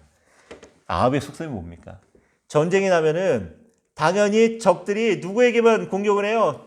적의 왕에게만 계속 공격을 퍼붓잖아. 그러니까 자기는 그냥 일반 사병인 것처럼 변장을 하고 할 테니까 너는 왕의 옷을 입고 가갖고 계속 공격받아서 죽든지 말든지 하라는 거지. 이게 얼마나 이 웃긴 놈입니까? 그래서 아합은 변장을 하고 가는 거예요. 근데 아합이 어떻게 죽냐면은 왜 그 전쟁 영화 보면은 옛날 고대 전쟁 영화 화살을 쏘는데 정 조준하고 쏘는 경우는 거의 없어. 특별히 누군가 한 사람을 죽이려고 하기 전에 대부분 전쟁 영화 보면 아무데나 막 쏴댑니다. 하늘을 향해서 막 쏘면 휙 날아가고 막 아무데나 맞아서 꽂혀서 뭐 사람 맞아서 적군이 맞아서 죽으면 다행이고 아니면 여기저기 막 꽂히잖아. 적들이 계속 그런 식으로 화살을 쏘는 거야. 근데 그 화살이 정확하게 어디를 맞냐면은 아합의 갑옷과 갑옷을 연결하는 그러니까 갑옷이 없는 그 빈틈에 딱 맞아버린 거네. 근데 이게 치명상이 아니었어요. 치명상이 아니었는데 그날 전쟁이 너무 치열했고 전투가 너무 치열해갖고 부상당한 아합을 후방으로 빼서 치료를 하지 못해갖고 한마디로 말해서 과다치열로 죽어버린 거야. 자기는 어떻게든 좀 이 전쟁에서 무사히 살아남으려고 변장을 하고 왔지만 하나님의 심판은 결국은 그렇게 임하더라는 거지. 어쩌다 이 얘기. 어쨌든 하나님은 열왕기서를 통해서 뭘 얘기하고 싶으냐면은 회개하는 자에게 하나님께서는 은혜를 베푸신다는 거. 그러니까 지금 포로로 살고 있는 이 모든 이스라엘 백성들에게 우리가 살 길은 회개하는 것밖에 없어. 회개하고 돌아가야 돼 라고 하는 것을 지금 계속해서 이야기하고 있죠. 자, 부르그만이라고 하는 학자는 괄호넣기 열왕기의 미래에 대한 소망을 하나님의 자비와 연결시킵니다. 자비. 헤세드의 사랑. 그렇죠? 그래서 지금 포로로 끌려와 있는 상황. 비록 하나님의 심판이지만 하나님이 더 마음 아파하기 때문에 때가 되면은 적절한 때가 되면은 다시 다윗과 하신 약속 때문이라도 우리에게 자비를 베풀 거야. 헤세드의 사랑으로 다시 우리를 회복시켜 주실 거야. 지금 이걸 얘기하고 있습니다. 자, 맥콘빌이라고 하는 사람은 열왕기의 미래지향적인 성향을 신명기적 신학의 소망과 연결하고 있습니다. 무슨 말이냐면은 주의 백성이 죄를 지으면은 신명기의 신학 그대로 심판을 받지만 다시 회개하면은 역시 신명기의 신학대로 다시 약속의 땅으로 돌아오게 하실 거다. 지금 이걸 이야기하고 있습니다. 이외에 한 가지 더 할 것은 다윗 언약의 보편성이죠. 다윗 언약이 다윗 한 사람에게만 하신 그런 언약이 아니라 모든 이스라엘 백성들에게 적용되는 보편적인 다윗 언약으로 지금 또 이야기를 하고 있습니다. 심판과 회개에 대해서도 이야기하죠. 가로넣기 통일 왕국이 분열된 것은 솔로몬의 죄에 대한 심판이었다. 또 두 왕국이 멸망하게 된 것도 그들의 죄에 대한 심판이었습니다. 그 관련 구절 찾아서 읽어보시고 심판과 함께 강조되는 것이 회개. 하나님이 주의 백성을 심판하신 이유는 그들이 회개하고 다시 돌아오게 하기 위함이다라는 것이죠. 자, 열왕기가 백성에게 회개를 촉구하는 것은 하나님의 선하심에 근거하고 있다. 성전 건축에 대한 주제도 나오죠. 신학도 나오죠. 자, 열왕기 하이라이트 중에 하나는 솔로몬의 뭡니까? 성전 건축. 이스라엘 삶에서 성전이 굉장히 중요하죠. 굉장히 중요한 종교적인 그런 이제 요소였고, 또 성전은 이스라엘 백성들이 언제든지 가서 자신의 감정을, 자신의 마음을 하나님께 고백할 수 있는 그런 곳이었습니다. 그래서 열왕기 저자는 성전을 건축한 솔로몬의 업적에 대해서 굉장히 많은 칭찬을 하죠. 굉장히 호의적으로 평가를 합니다.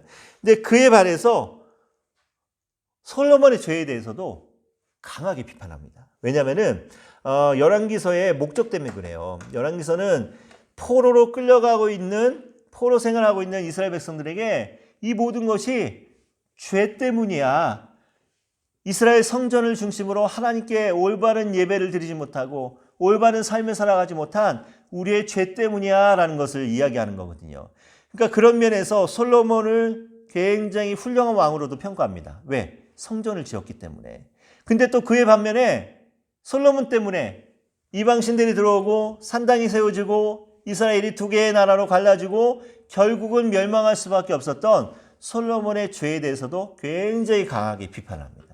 이 역대기서와의 차이점이에요. 이건 이제 다음 시간에 역대기서하고 한번 또 비교를 해볼게요. 자, 그리고 또 이제 더 나가서 열왕기 저자는 이제 어떻게 표현을 하냐면은 성전 건축이 되는 과정 5장부터 이제 뭐 8장까지 이제 요 사이에 6장에다가 뭐 어떤 얘기를 넣냐면은 왕궁을 건축한 이야기입니다.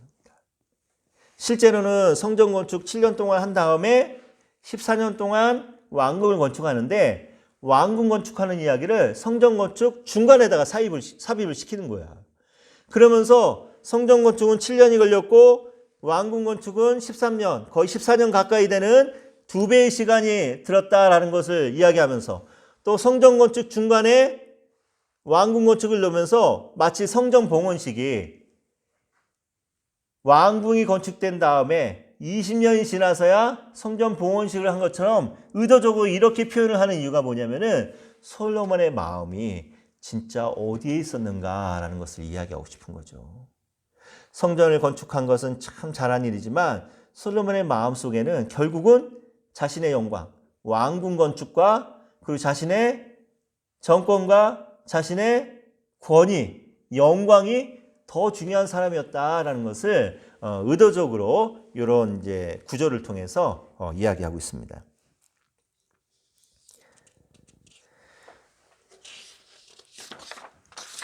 자, 구조 한번 이렇게 쭉 살펴보시고 솔로몬에 대한 이야기만 조금만 더 하고 오늘 강의 마치도록 할게요. 벌써 지금 1시간 한 반 정도 이제 시간이 지나가고 있는데 조금만 더 할게요. 자, 솔로몬 이야기를 통해서 제가 하고 싶은 이야기는 뭐냐면은 제가 나눠드린 그 강의 안에 그 3장부터 11장까지 구조를 한번 보세요. 솔로몬의 마음이 잘못되어 가고 있다라는 것을 뭘 보여주고 있냐면은 3장 1절부터 3절까지 야훼 하나님을 너무 사랑한 마음으로 일천번제를 드리는 솔로몬의 이야기를 시작한 이 이야기가 마지막에 뭘로 끝납니까? 11장 1절부터 43절까지 이방 여인을 사랑한 솔로몬의 이야기로 막을 내립니다. 처음 하나님을 사랑했던 솔로몬이 이방 여인을 사랑하는 솔로몬의 모습으로 변질되고 있다는 거죠. 그렇죠? 자, 이런 구조를 통해서, 이런 비교를 통해서, 이런 대조를 통해서 솔로몬이 처음 초심을 잃어버리고 결국은 이렇게 점점 망해져 가고 있다라고 지금 이야기하고 있습니다. 자, 문제를 한번 볼게요. 조금 전에 했던 거, 우리 3장 1절에서 11장 43절은 솔로몬의 통치에 대한 이야기다. 저자는 솔로몬은 자신의 지혜로 세상에서는 가장 성공한 사람이지만 율법대로 살아간 일에는 완전히 실패한 최악의 왕이었다는 사실을 무엇으로 나타내고 있는가? 조금 전에 말씀드린 것처럼 야훼 하나님을 사랑했던 솔로몬의 마음이 이방 여인을 사랑하였다라는 말로 끝내고 있다는 것. 이걸 통해서 솔로몬이 실패하는 왕이다라는 것을 지금 이야기하고 있다는 거죠. 자, 열왕기서는 솔로몬 이야기를 시작하면서 세 가지를 언급하고 있습니다. 열왕기서, 열왕기상 3장을 한번 볼게요. 세 가지를 언급하고 있는데 3장 1절에서 3절은 솔로몬의 이야기를 시작하면서 세 가지. 첫째, 이집트 왕 바로의 딸과 결혼했다는 거. 둘째, 건축 사업. 셋째, 산당에서 드리는 예배. 여기에 대해서 이제 이야기하고 있는데, 자, 요거에 대한 평가를 한번 내려볼까요? 먼저 바로의 딸과 결혼했다는 건 어떤 의미가 있습니까? 성경에서 요 하탄이라고 하는 바로와 혼인 관계를 맺었다, 바로의 딸과 결혼했다라는 이 의미가 어떤 의미가 있냐면은, 누군가의 사위가 된다는 것은 그 사람의 영향력 아래 들어갔다라는 것을 의미합니다. 다시 말해서 솔로몬이 바로의 영향력 속에 들어가게 됐다라는 거예요.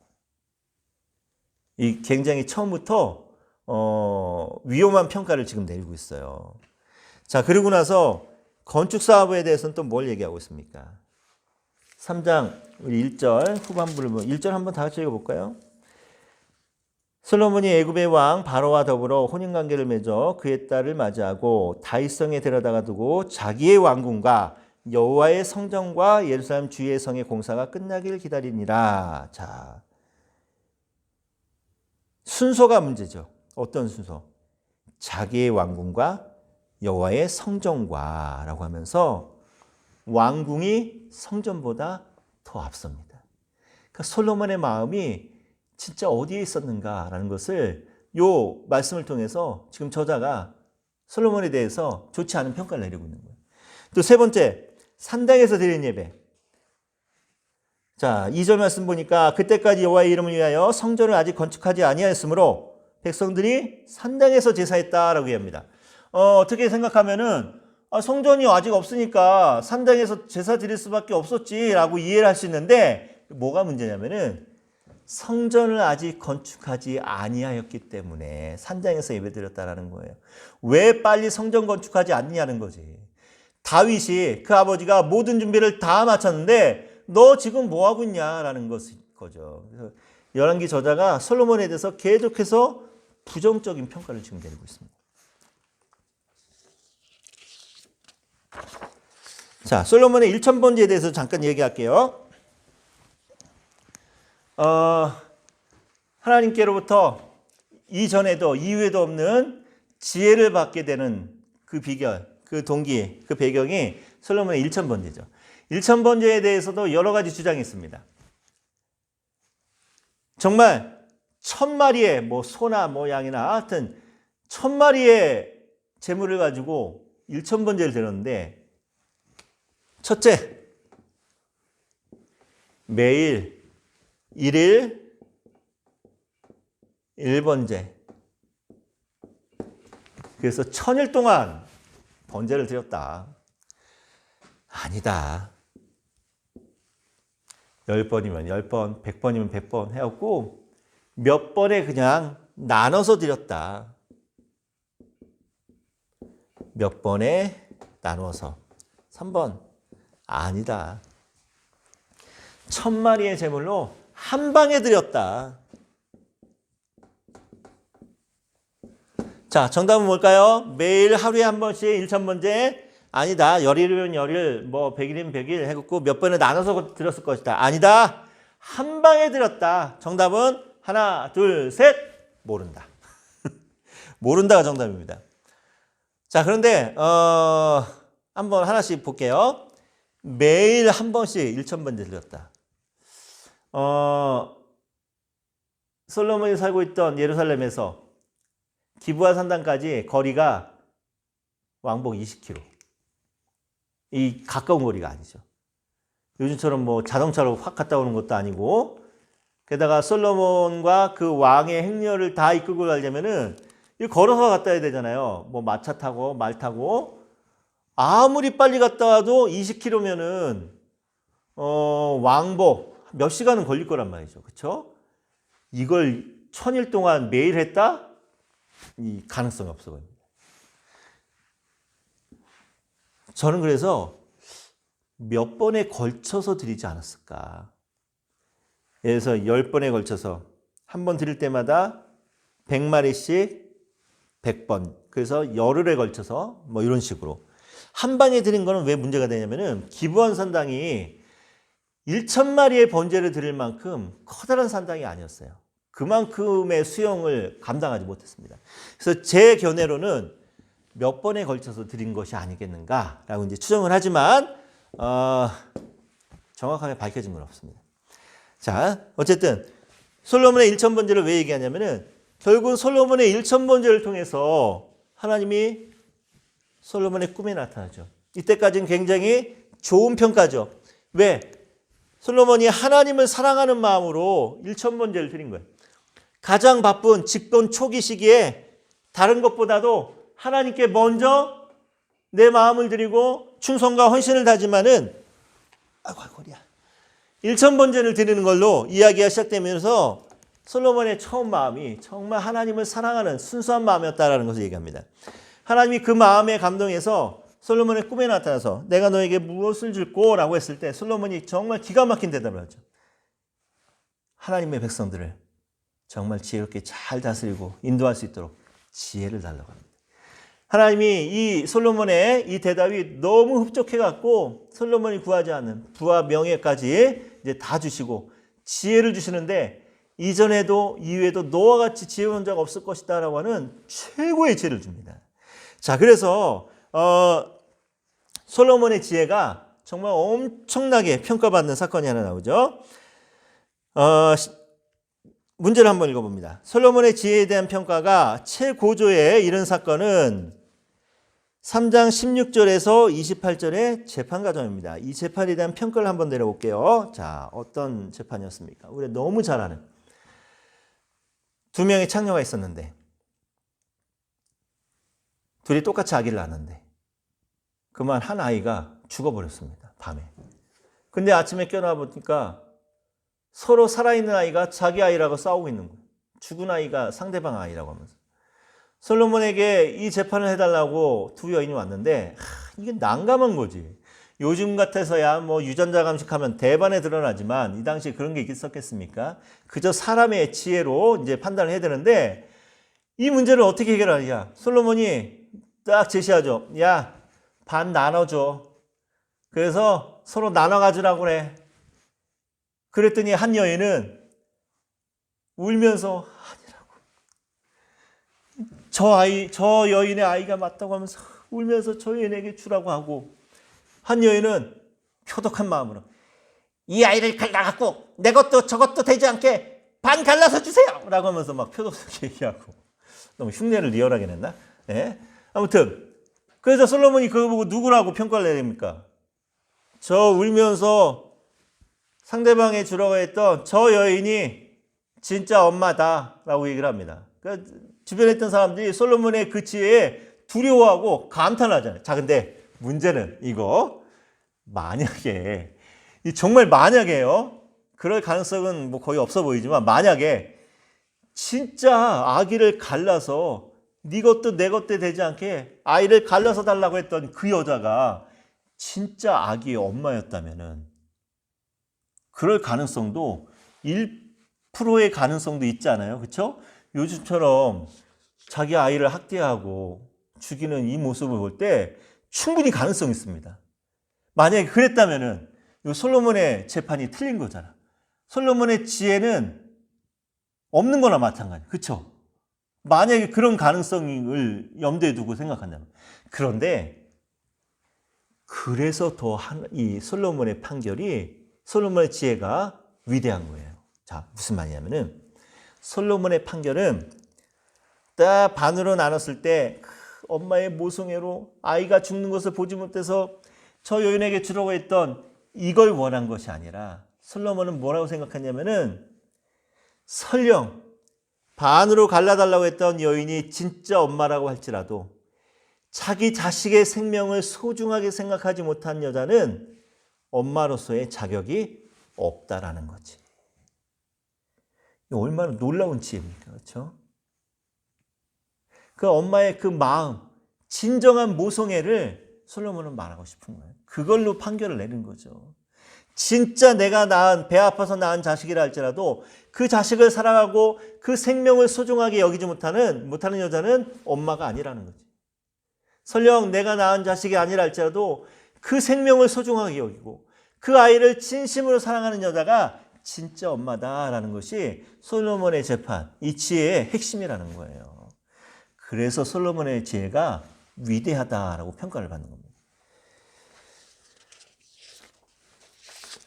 자, 솔로몬 성전에 대한 이야기 한 두 가지만 하고 마치겠습니다. 성전에는, 이제 솔로몬 성전에는 그 현관에 두 개의 기둥이 있었어요. 자, 말씀을 보면서 얘기하죠. 열왕기상 7장 15절 말씀 한번 다 같이 읽어봅니다. 그가 녹기둥 둘을 만들었으니 그 높이는 각각 18규빗이라 각각 12규빗 되는 줄을 두를만 하며. 그리고 21절 다시 읽어봅니다. 이 두 기둥을 성전의 주랑 앞에 세우되 오른쪽 기둥을 세우고 그 이름을 야긴이라 하고 왼쪽에 기둥을 세우고 그 이름을 보아스라 하였으며. 자, 두 개의 기둥이 있는데 야긴과 보아스다라고 이름을 지었습니다. 야긴, 그가 세운다라는 뜻을 갖고 있고, 보아스, 그에게 능력이 있다라는 뜻을 갖고 있습니다. 다시 말해서 성전에 기둥을 두 개 세웠는데 그가 세우시고 그에게 능력이 있다라는 이 이름을 붙인 의미가 뭐예요? 성전이 아무리 외형적으로 휘황찬란해도 성전은, 진정한 성전은 하나님께서 세우시는 것이고 진정한 능력은 하나님께로부터 난다라는 것을 믿음으로 고백하는 장면이죠. 그래서 오늘 우리 교회가, 우리 모든 교회들이 정말 야긴과 보아스와 같이 하나님이 세우시는 교회, 하나님의 능력을 잊고 살아가는 그런 교회가 되어야 되지 않겠냐는 거죠. 재정이 많으면 뭐합니까, 여러분? 성도 수만 많으면 뭐합니까, 여러분? 하나님에 의해서 세워지지 않고 하나님에 의해서 다스려지지 않고 하나님의 능력을 바라보지 못하는 교회는요, 아무리 재정이 많고 아무리 성도가 많아도 그건 죽은 교회입니다. 요즘 그런 교회들이 너무 많잖아요, 우리 주변에. 그렇죠, 여러분? 여러분, 우리가 앞으로 세워가야 될 교회는 오직 하나님에 의해서 세워지고, 하나님에 의해서 세워진다는 게 뭐예요? 하나님의 뜻과 하나님의 그 귀한 사랑과 하나님의 귀한 목적을 가지고 세우고 하나님의 능력을 입어서 하나님의 뜻대로 이끌어가지는 그 교회가 진짜 우리가 세워가야 될 교회라는 거죠. 자, 그러면서 그 다음 문제 한번 볼게요. 성전 높이는 30규빗, 약 13.5m죠. 그렇죠? 13.5m. 자, 그런데 두 기둥의 높이는 18규빗, 약 8m입니다. 아, 이게 뭐야? 기둥이라고 세워놨는데 성전 천장 높이보다 기둥이 낮아. 기둥의 목적이 뭐예요, 여러분? 건물을 받치는 거잖아. 근데 야긴과 보아스는 한 8m 정도밖에 되지 않고 저 성전 꼭대기는 13m인 거야. 기둥이 낮은 거야. 그럼 기둥의 역할을 감당하지 못하는 거죠. 이게 뭘 의미하는 겁니까, 여러분? 야긴과 보아스라고 하는 거는 외형적인 성전을 바치는 그런 기둥의 역할이 아니라 상징적인 의미를 갖고 있다는 거지. 아까 말한 것처럼 정말 이스라엘이라고 하는 나라, 이 시대의 우리 교회, 우리의 가정, 우리의 나라, 우리의 공동체는 누가 세워야 된다는 거예요? 하나님이 세우셔야 되고, 하나님의 말씀으로 무엇으로 능력을 입어야 돼? 하나님의 능력을 힘입고 나아갈 때 우리의 공동체가, 우리의 교회도, 우리의 가정도 바르게 서갈 수 있다는 거지. 자, 그 다음 마지막 문제만 보고 한번 오늘 강의 마칩니다. 8장 9절에서 성전에 안치되는 언약궤 안에 두 돌판 외에는 아무것도 없었다고 강조하는 이유는 무엇일까요? 자, 요거는 아까 강의 안에 있었던 그 구조도 한번 보시고 성경 8장, 열왕기상 8장 9절 말씀 한번 봅니다. 9절 읽어볼게요. 그 궤 안에는 두 돌판 외에 아무것도 없으니 이것은 이스라엘 자손이 애굽 땅에서 나온 후 여호와께서 저희와 언약을 맺으실 때에 모세가 호렙에서 그 안에 넣은 것이더라. 아까 3장부터 11장의 구절을 보면은 제일 가운데에 8장이 있죠. 이건 제가 이제 박사 논문에서 나눈 구조거든요. 제일 중간에 언약궤와 둘로판이 있는데 저는 가장 중요한 말씀을 8장 9절로 봅니다. 자, 왜 그러냐면은 이스라엘의 성전 신학의 핵심, 그리고 전체적인 이스라엘의 야훼 신앙의 핵심이 저는 이 8장 9절에 있다고 봐요. 자, 성전이 하나님의 임재의 상징인데 하나님이 성전에 임재하시는 이유는 하나입니다. 뭐 때문에? 언약궤. 언약궤는 대로부터 하나님의 임재의 상징이었죠. 하나님이 언약궤 안에 임재하신다라는 상징을 가지고 그 믿음을 가지고 이스라엘 백성들이 살아갔습니다. 자, 그런데 언약궤가 하나님의 임재의 상징이 될 수 있었던 이유는 딱 한 가지예요. 오늘 8장 9절의 말씀. 언약궤 안에 들어있었던 물건. 근데 여기서 또 한 가지 의문점이 있어요. 성경을 읽다 보면은 어떤 곳에서는 언약궤 안에 만나, 그리고 안에 쌍난 지팡이, 그리고 십계명, 두 돌판, 이 세 가지가 다 들어있다고 표현이 됩니다. 근데 또 어떤 부분에서는 만나와 지팡이는 언약궤를 마주보고 놨고 두 돌판만 있다고 그러고, 오늘 본문 말씀 속에서는 두 돌판 외에는 아무것도 없었다라고 이야기를 합니다. 여기에 대해서 많은 학자들이 그래서 왜 그랬을까, 왜 이렇게 표현이 다를까라고 생각할 때 여러 가지 주장이 있어요. 첫 번째 주장은 뭐냐면은 원래는 세 가지가 다 들어 있었는데 사무엘서에서 보면은 언약궤를 블레셋에게 뺏기는 사건이 하나 있었잖아요. 그렇죠? 그때 아마 만나와 쌍난 지팡이는 그때 잃어버렸을 거다라고 얘기하는 사람이 있습니다. 그런가 또 어떤 사람은 아니다. 이게 나중에 이스라엘 백성들이 심지어는 만나와 아론의 쌍난 지팡이까지도 우상으로 섬기니까 그래서 다윗이나 사무엘이 이걸 없애버렸을 거다라고 주장하는 사람도 있고, 어떤 학자들은 오늘 말씀 그대로 아니다. 처음부터 십계명 두 돌판밖에 없었다라고 이제 주장하는 사람도 있습니다. 자, 근데 어떠한 이유에서든지 오늘 본문 말씀 속에서는 분명하게 이야기하기를 십계명 두 돌판 외에는 아무것도 없었다라고 얘기합니다. 그 이유가 뭐냐면 저는 이렇게 봐요. 아까 말씀드린 것처럼 언약궤가 하나님의 임재의 상징이었던 것은 하나님의 말씀이 있어야 됐다고 했죠. 자, 그런데 이스라엘 역사상 성전 신학에 또 이스라엘의 야훼 신앙에 있어서 가장 중요한 게 뭐냐면은 하나님의 말씀인 거죠, 여러분. 그렇죠? 왜? 언약궤는요, 재료가 뭐냐면 조각목입니다. 조각목은 일종의 쌀이나무 종류예요. 여러분 군대 갔다 온 사람들 알지만 요즘도 그런지 모르겠는데 제가 군 생활할 때는 그 쌀이나무 요걸 이제 다 모아갖고 빗자루 만들어갖고 겨울에 눈 오면 이게 눈스럽거든요. 그 쌀이나무 만들 때 쓰던 그런 재료가 바로 조각목입니다. 그러니까 뭔가 가구를 만들거나 상자를 만들 때 가장 좋지 않은 재료가 조각목인 거예요. 근데 이 조각목을 다 자르고 붙이고 다듬고 해갖고 네모 반듯한 상자를 만드는 거야. 거기다가 뭘 해요? 금칠을 합니다. 금칠. 그럼 멋진 황금 상자가 되는 거지. 근데 황금 상자만 만들어 놓고 그 안에 아무것도 없으면 이건 빈 상자야. 근데 황금 상자라 할지라도, 아무리 정성스럽게 만들었다 할지라도 그 안에 쓰레기가 들어있으면 뭡니까? 이거 쓰레기 상자잖아요. 그렇죠? 바로 그렇다는 거죠, 여러분. 하나님이 우리 인생을 그렇게 다듬으셨다는 거예요. 저를 비롯해서 우리 모두가 정말 하나님 보시기에 얼마나 보잘것없고 얼마나 쓸모없는 인생이었습니까? 근데 하나님께서 우리를 정말 갈고 다듬어서 저한테는 박사과정까지 공부시켜가면서 하나님 말씀을 연구하게 하면서 지금 여러분들에게 이렇게 강의도 하게 만들어 주시고 정말 멋진 하드웨어로 저를 만들어 놓으셨어요. 다듬어 놓으셨어요. 여러분들도 하나님께서 여러분들을 지금 하나하나 지금 멋진 조각목, 별로 좋지 않은 조각목이지만 멋지게 자르고 붙이고 황금칠 해갖고 멋진 상자로 지금 만들어 놓은 거야. 자, 그런데 문제는 이렇게 멋진 황금 상자, 언약궤가 하나님의 임재의 상징이 되기 위해서는 그 안에 하나님의 말씀이 가득 차야 된다는 거지.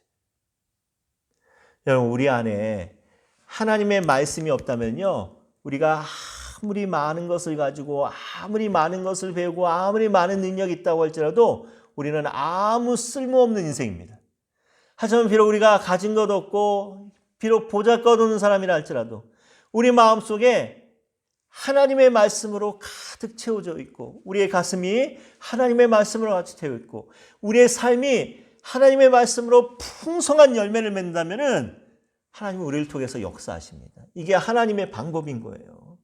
그래서 저는 오늘 본문 말씀 속에 정말 어떤 본문처럼 세 가지가 다 들었을 수도 있고 또 오늘 본문 말씀처럼 십계명 두 돌판의 말씀밖에 들어있지 않을지도 모르지만 저는 오늘 본문에서 이렇게 강조하는 이유, 그 궤 안에는 두 돌판 외에 아무것도 없었다라고 강조하는 이유는 하나님의 백성은, 하나님의 사랑하는 자녀들은 오직 하나님의 말씀으로 살아야 된다는 거예요.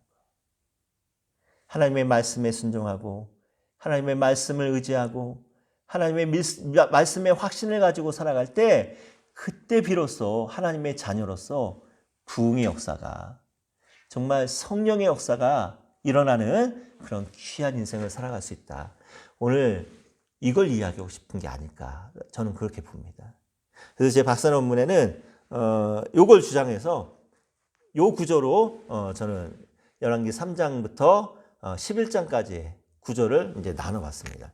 혹시 궁금하신 분은 제 논문 솔로몬의 성전 건축과 이스라엘의 야훼 신앙이라고 하는 우리 학교 도서관에 있으니까 한번 찾아서 한번 읽어보시면은 또 도움이 많이 될 거라고 믿습니다. 오늘 강의 여기까지 마치겠고, 여러분 아까 말씀드린 것처럼 정말 우리 안에 하나님의 말씀으로 가득 차지 않으면은 우리는 정말 아무짝에 쓸모없는 빈 상자밖에 되지 않는다는 것. 오늘 우리의 삶을, 우리의 마음을, 우리의 심령을 하나님의 말씀으로 가득 채우고 살아가는 저와 여러분들 되시기를 주님으로 축원드립니다. 고생하셨고 우리 다음 주에 건강하게 만나겠습니다. 기도하고 마치겠습니다. 하나님 감사드립니다. 오늘 또 귀한 열왕기서의 또 수업을 통해서 하나님의 선하신 뜻을 알아가게 하시니 감사드립니다. 오늘 공부한 것처럼 함께 나눈 것처럼 오직 우리의 마음을, 우리의 삶을 하나님의 말씀으로 가득 채워서 우리가 하나님 앞에 온전하게 서가는 성전의 모습으로, 또 우리가 하나님 앞에 아름답게 세워갈 교회를 기도하며 교회를 또 계획하며 나아갈 수 있도록 축복하여 주시옵소서. 한 주간 동안 건강도 지켜주시고 이제 또 한 학기가 마무리되어가는 시점인데 우리 한 학기 동안 배우고 익힌 모든 것 우리 삶의 현장에서 또 사역의 현장에서 잘 활용될 수 있도록 축복하여 주시옵소서. 모든 것 주님께 맡기고 예수님의 이름으로 기도드렸습니다. 아멘. 수고하셨습니다. 감사합니다.